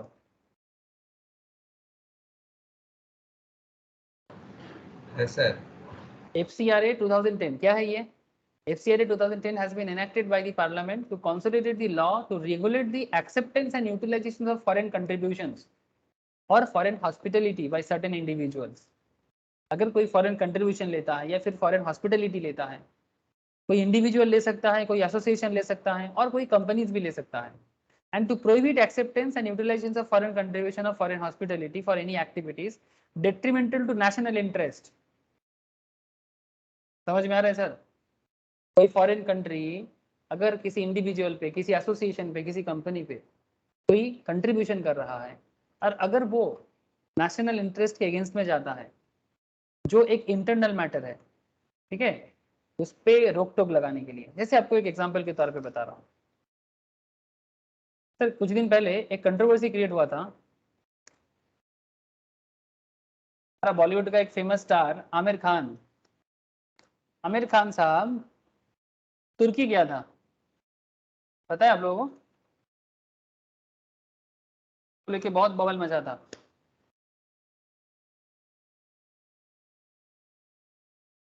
ये तुर्की का फर्स्ट लेडी है, प्राइम मिनिस्टर का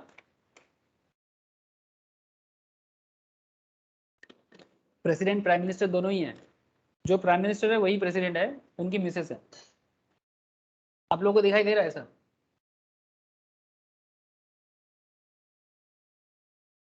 अरे दिख रहा है कि नहीं दिख रहा है? कंट्रोवर्सी नहीं करूंगा, एक सवाल पूछूंगा आप लोगों से। इसको लेके कंट्रोवर्सी हुआ था हाँ सर। कि आमिर खान क्या कर रहा है यहाँ पर, क्या कर रहा है इनके साथ। सर इसको लेके सवाल इसलिए था क्योंकि तुर्की भारत का एनिमी है।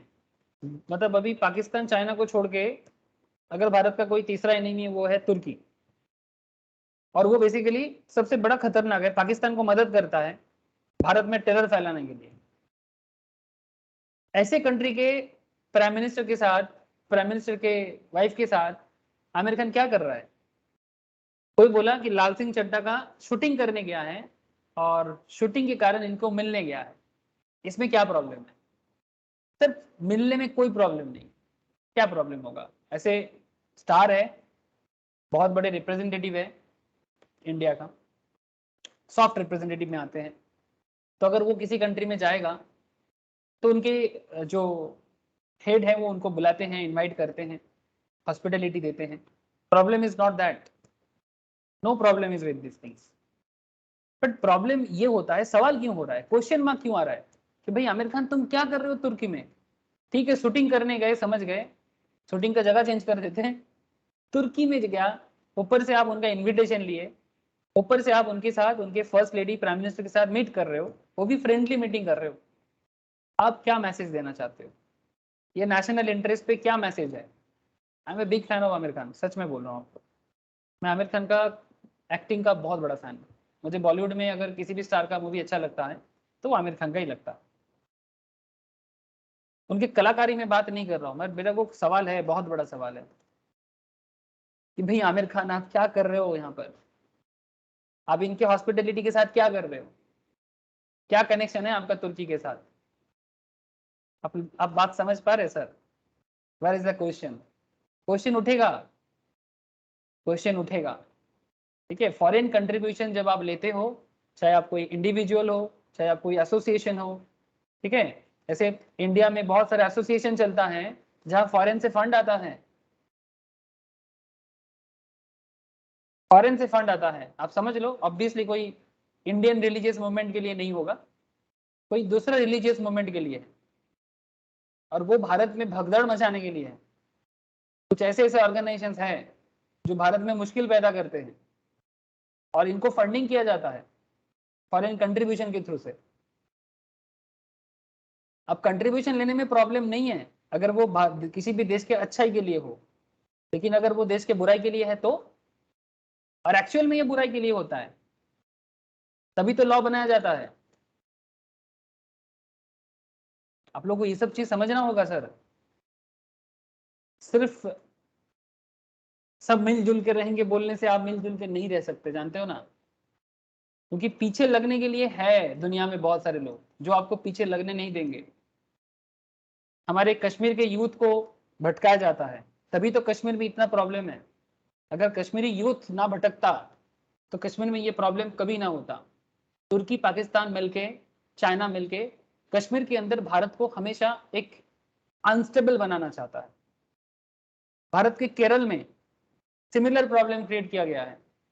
आप लोगों को पता होगा आईएसआईएस में कितना इंडियन स्टूडेंट्स आईएसआईएस में योगदान किया है, उसमें केरल में सबसे ज्यादा है। ऐसा क्यों होगा सर? कितना पैसा का लालच दिया जाता होगा, आप सोचो। और ये फंड कहां से आता है? तो बिग क्वेश्चन, कहां से आता है गवर्नमेंट को पता है, बट इसको लेके बातचीत करो तो दूसरा मसला खड़ा हो जाता है। सिमिलर प्रॉब्लम आजकल बंगाल में भी दिख रहा है, सावधान होना चाहिए। बंगाल में ऐसा 2-4 केस मिला है, not like Kerala Kashmir, but Bengal में भी ऐसा मिला है, लोगों का ब्रेन वॉश किया जाता है। तो ये 2-4 एग्जाम्पल्स है सर, बट कहने का मतलब यही है कि ये लॉ बनाने के पीछे आप कोई भी काम देश के अगेंस्ट में जाके नहीं कर सकते। इसलिए आमिर खान पर भी सवाल इसीलिए उठा था, और कोई रीजन नहीं है। मैं बहुत बड़ा भक्त हूं आमिर खान का, लेकिन बात भक्ति का नहीं है, बात यहाँ पर देश का है। तुर्की हमेशा भारत के पीछे बैम्बू करने के लिए बैठे रहते हैं, जानते हो आप? उनके साथ सद्व्यवहार आप सोच भी नहीं सकते कितना भयंकर हो सकता है। The FCRA has been enacted by the Parliament to consider it a law to regulate the acceptance and utilization of foreign contribution of foreign hospitality by certain individuals or association or companies, and to prohibit acceptance and utilization of foreign contribution or foreign hospitality for any activities detrimental to national interest and for matter connected therein with or incidental thereto. As per Section 1, Subsection 2 of FCRA 2010, the provision of this Act applies to whole of India, citizen of India outside India also. Association of branches of subsidiaries outside India of companies और body corporate registered और incorporated in India, मतलब जो registered तो India में है, बाहर में भी इनका ब्रांच चलता है। जानो सर जानो, लॉ ऐसे ही नहीं बनता, ठीक है। राजनीति करो, समाज सेवा करो, जो करना है करो, लेकिन देश को प्रोटेक्ट करने के लिए देश के पीछे लोग किस तरह से, कुछ ऑर्गेनाइजेशंस, कुछ कंट्री पड़ा हुआ है, आपको शायद पता नहीं है, शायद पता नहीं, हो सकता है आपको पता है, बट शायद आपको पता नहीं। अगर पता नहीं है प्लीज पता करो कि क्या कॉन्स्पिरेसी चलता है। ये बॉलीवुड से भी सावधान रहना पड़ेगा, क्योंकि बॉलीवुड सीरियसली बहुत मुश्किल पैदा करता है हमारे देश में। बॉलीवुड का कल्चर को चेंज करना बहुत जरूरी है। एक्ट्स, रूल्स, मैं बोला ना आपको, दाऊद इब्राहिम बॉलीवुड में मूवी फाइनेंस करता था, खबर है ये सब चीज आप लोगों को, क्यों करेगा? Act, rules, guidelines which regulate the flow of foreign contribution to India, Foreign Contribution Regulation Act 2010, Foreign Contribution Rule 2011, and notification order etc. issued thereunder from time to time. FCRA 1976 repealed after coming FCRA 2010. What is foreign contribution? मैं आपको already समझा दिया, यहाँ पर थोड़ा सा law wise बोला है, आप चाहो तो देख सकते हो। As per section 2 subsection 1 clause H of FCRA 2010, foreign contribution means the donation, delivery or transfer made by any foreign source. आपको कोई डोनेशन मिल रहा है, कोई डिलीवरी मिल रहा है, कोई ट्रांसफर हो रहा है। जैसे मैं आपको एक चीज बताता हूँ, हमारे यहाँ पर West Bengal, not just West Bengal, India में अलग अलग जगह में, मैं जिस एरिया में रहता हूँ यहाँ पर भी होता है सर। ट्रूथ है, बताना चाहिए मुझे, डोनेशन आता है, बहुत पैसा आता है स्विट्जरलैंड से, डेनमार्क से, जानते हो आप लोग, यूरोपियन नेशन से, स्विट्जरलैंड, डेनमार्क, ये सब एरिया से बहुत पैसा आता है। कहाँ आता है सर? हमारे इंडिया में अलग अलग चार्ट्स में, बंगाल में, नॉर्थ ईस्ट में तो बहुत आता है, मिजोरम, ये सब साइड में बहुत आता है, नागालैंड में बहुत आता है। Sir I am not against anything, मुझे इसमें कोई प्रॉब्लम नहीं है, लेकिन इसके पीछे ये फॉरेन कंट्री का मानसिकता क्या चलता है शायद आपको पता हो। मतलब ये बेसिकली इंडियंस को इंडियंस मतलब रखना नहीं चाहते, और इतना पैसा का डोनेशन मिलता है कि लोग अपना धर्म भूल के दूसरे धर्म में कन्वर्ट हो जाते हैं जस्ट बिकॉज ऑफ मनी। अपना कल्चर को सैक्रिफाइस करने में भी लोग आजकल पैसे के लिए कुछ भी करते हैं। मेरा जान पहचान का बहुत सारे हैं कोलकाता में, मैं देखा, मेरे स्टूडेंट में भी मैंने किसी किसी को देखा कि नॉर्मल इंडियन के घर में, भारतीय के घर में पैदा हुआ है, लेकिन बोली किसी और का बोलता है। क्यों? पैसा मिलता है, और लिक्विड पैसा मिलता है। जैसे कश्मीरी को ना स्कॉलरशिप देने के नाम पे, केरलियंस को स्कॉलरशिप देने के नाम पे वो सब कंट्री बुलाते हैं, और फिर ब्रेन वॉश करके भारत के खिलाफ, भारत के अंदर ही जंग पैदा करते हैं। ऐसा ही वो यूरोपियन नेशंस तो पहले भी करता था, उनके पास तो भरा पड़ा है, अब तो देख ही रहो कितना पैसा है। अगर 2-4 करोड़ इंडिया में दे देगा ना, फर्क नहीं पड़ेगा। लेकिन इसमें प्रॉब्लम ये है कि भारत के अंदर एक अलग प्रॉब्लम क्रिएट हो जाएगा। हम गरीब हैं बट कम से कम अपने अंदर रहे, लेकिन ये हमारे अंदर जो भेदभाव क्रिएट करना ना, इससे बच के रहना सर, इससे बच के रहना। पैसे के लिए लोग बिक जाते हैं, हमें ये समझना पड़ेगा। यही भारत का प्रॉब्लम है कि जो भारत 200 साल से भी ज्यादा, 200 क्या, 200 तो अंग्रेज ने किया, उससे पहले और 700 साल भारत के ऊपर लोगों ने राज किया। और ये contribution, donation, delivery, transfer, foreign source क्या है? फ्रांस ने इस बार बहुत भयंकर रूल लाया, जानते हो? फ्रांस ने रूल लाया, मैं आपको ओपनली बताता हूँ, रूल है तो बताना पड़ेगा मुझे। फ्रांस के अंदर जो भी मस्जिद वगैरह है, इन पे बहुत फॉरेन फंडिंग आता है। और फ्रांस में जो मुस्लिम हैं, और स्पेशली फ्रांस ने रिसेंटली ये सीरिया वगैरह से बहुत सारे लोगों को ना पनाह दिया है, जो शरणार्थी, मतलब बेसिकली शरणार्थी के रूप में, या फिर जगह मिलता है ना सर, मतलब लोग जो क्या बोलते हैं उसको, जो भटके हुए पहुंचे थे, उनको जगह दिया फ्रांस ने। तो फ्रांस के प्राइम मिनिस्टर ने बोला कि कौन सा फंड कहाँ से आता है उसका प्रॉपर मतलब प्रमाण प्रूफ होना चाहिए। और दूसरा बात कि हर एक इंसान को फ्रांस के जो गवर्नमेंट स्कूल है जो फ्रांस का नेशनल जो कंट्री का रूल्स रेगुलेशंस के हिसाब से हैं उस स्कूल में सब बच्चे को पढ़ना है, लेकिन एक कम्युनिटी वहां पर अपने बच्चे को फ्रांस के स्कूल में नहीं पढ़ाना चाहते, अपने स्कूल में पढ़ाना चाहते हैं। और वो स्कूल कहाँ बन रहा है? फॉरेन फंड से बन रहा है। अब समझ ही रहे होंगे क्या प्रॉब्लम है फ्रांस में। तो फ्रांस ने एकदम सख्त लॉ लाया कि ऐसे फॉरेन फंड से बना हुआ so called religious school, Islamic school जो भी हो, वहां पर जो प्रॉब्लम क्रिएट करने के लिए, इसमें एंटी सोशल प्रॉब्लम क्रिएट हो जाता है सर। मतलब आप एंटी नेशनल काम करने के लिए रेडी हो जाते हो। जिस कंट्री में रहोगे आपको उसके रूल्स आदत कायदा से चलना है ना। लॉ ऑफ लैंड को कैसे इग्नोर कर सकते हैं आप? जैसे भी हो उसका अपना रूल है, आज का नहीं है, हजारों 2000 5000 साल पुराना हो सकता है। So we have to understand this kind of things. तो ये सब लॉ बनाने के पीछे ये सब रीजन काम करता है। तो व्हाट इज फॉरेन कंट्रीब्यूशंस का थोड़ा लीगली यहाँ पर दिया है, किसके किसके ऊपर लागू होता है ये भी दिया है। मैं आप लोगों को एक काम करता हूँ सर, आप लोग को ये पूरा नोट्स में शेयर कर देता हूँ, आप लोग घर में एक बार देखिए। मैंने ऑलमोस्ट 4-5 एरिया कवर कर दिया कॉन्सेप्ट वाइज, बाकी इंस्टीट्यूट के मैट में जाके आप लोग थोड़ा गो थ्रू करिए। अगर कुछ एक्स्ट्रा पॉइंट रहेगा मैं नेक्स्ट क्लास में बातचीत करूंगा। रिजर्व बैंक ऑफ इंडिया नहीं बोला, फेमा बोल दिया, फॉरेन ट्रांजैक्शंस कंप्लायंस के बारे में, कंप्लायंस नहीं बोला बट ट्रांजैक्शंस बोला, एंड फॉरेन कंट्रीब्यूशंस एक्ट के बारे में मैंने बात की। ठीक है, नेक्स्ट क्लास में इसी टॉपिक को रखूंगा और जो भी सेक्शन वाइज कुछ एरिया डिस्कशन है एक्ट के अंदर जाके बातचीत करूंगा सर। ठीक है,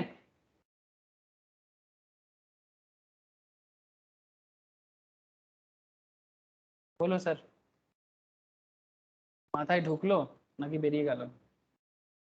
অনেক কিছু বলে ফেলেছি, কি করবো বল, যা লতে আছে বলতে তো হবে। নন্দিনী, রশনি তথা বলো। বুঝেছি দাদা। হ্যাঁ স্যার বুঝেছি। जो भी है नेशनल लेवल पे बात है सर, कोई यहाँ पर मैंने कोई जात पात ऐसा कोई बात नहीं था। रूल बनाने के पीछे बेसिकली एंटी इंडिया मूवमेंट चले ना, इसी के लिए गवर्नमेंट ये सब करते हैं। ठीक है, इसमें किसी पर्टिकुलर जाति भेद ये सब कुछ नहीं है। ठीक है, कोई किसी भी जाति धर्म का हो सकता है, उसको क्या पता, लेकिन जो इंडिया के अगेंस्ट में चलता है ना उससे हमें सावधानी बरतना चाहिए, प्रॉब्लम को समझना चाहिए। ठीक है, हमें इंसानियत से कोई प्रॉब्लम नहीं है, भगवान ने सबको इंसान बना के भेजा है, सबका एक ही रोल है, हम लोग को इंसानियत बरकरार रखना है। ह्यूमैनिटीज के ऊपर कुछ नहीं है, बट हम ह्यूमैनिटीज करें बट बाकी दुनिया हमारे पीछे हमारा ह्यूमैनिटीज का फायदा उठाए, ये तो अच्छा बात नहीं है ना सर। हाँ, जरूरत पड़ने से हमें भी थोड़ा ह्यूमैनिटीज छोड़ के इनह्यूमन बनना पड़ेगा, उपाय नहीं है। ह्यूमैनिटीज के कारण 700-800 साल हमें रूल किया गया, अब ह्यूमैनिटीज को थोड़ा सा कॉम्प्लेक्स वे में देखना पड़ेगा, उपाय नहीं है। इसके लिए रूल भी चाहिए, पब्लिक का भी समर्थन चाहिए, और पब्लिक को अंदर से समझना चाहिए, घर घर में लोगों को समझना चाहिए, ये सब नियम के बारे में जानना चाहिए। आप लोगों को नहीं लगता जानना चाहिए? मुझे तो बिल्कुल लगता है सबको जानना चाहिए। ठीक है, चलो बाय, फिर नोट शेयर करता हूँ। রাখছি দাদা। ओके, टाटा रोशनी।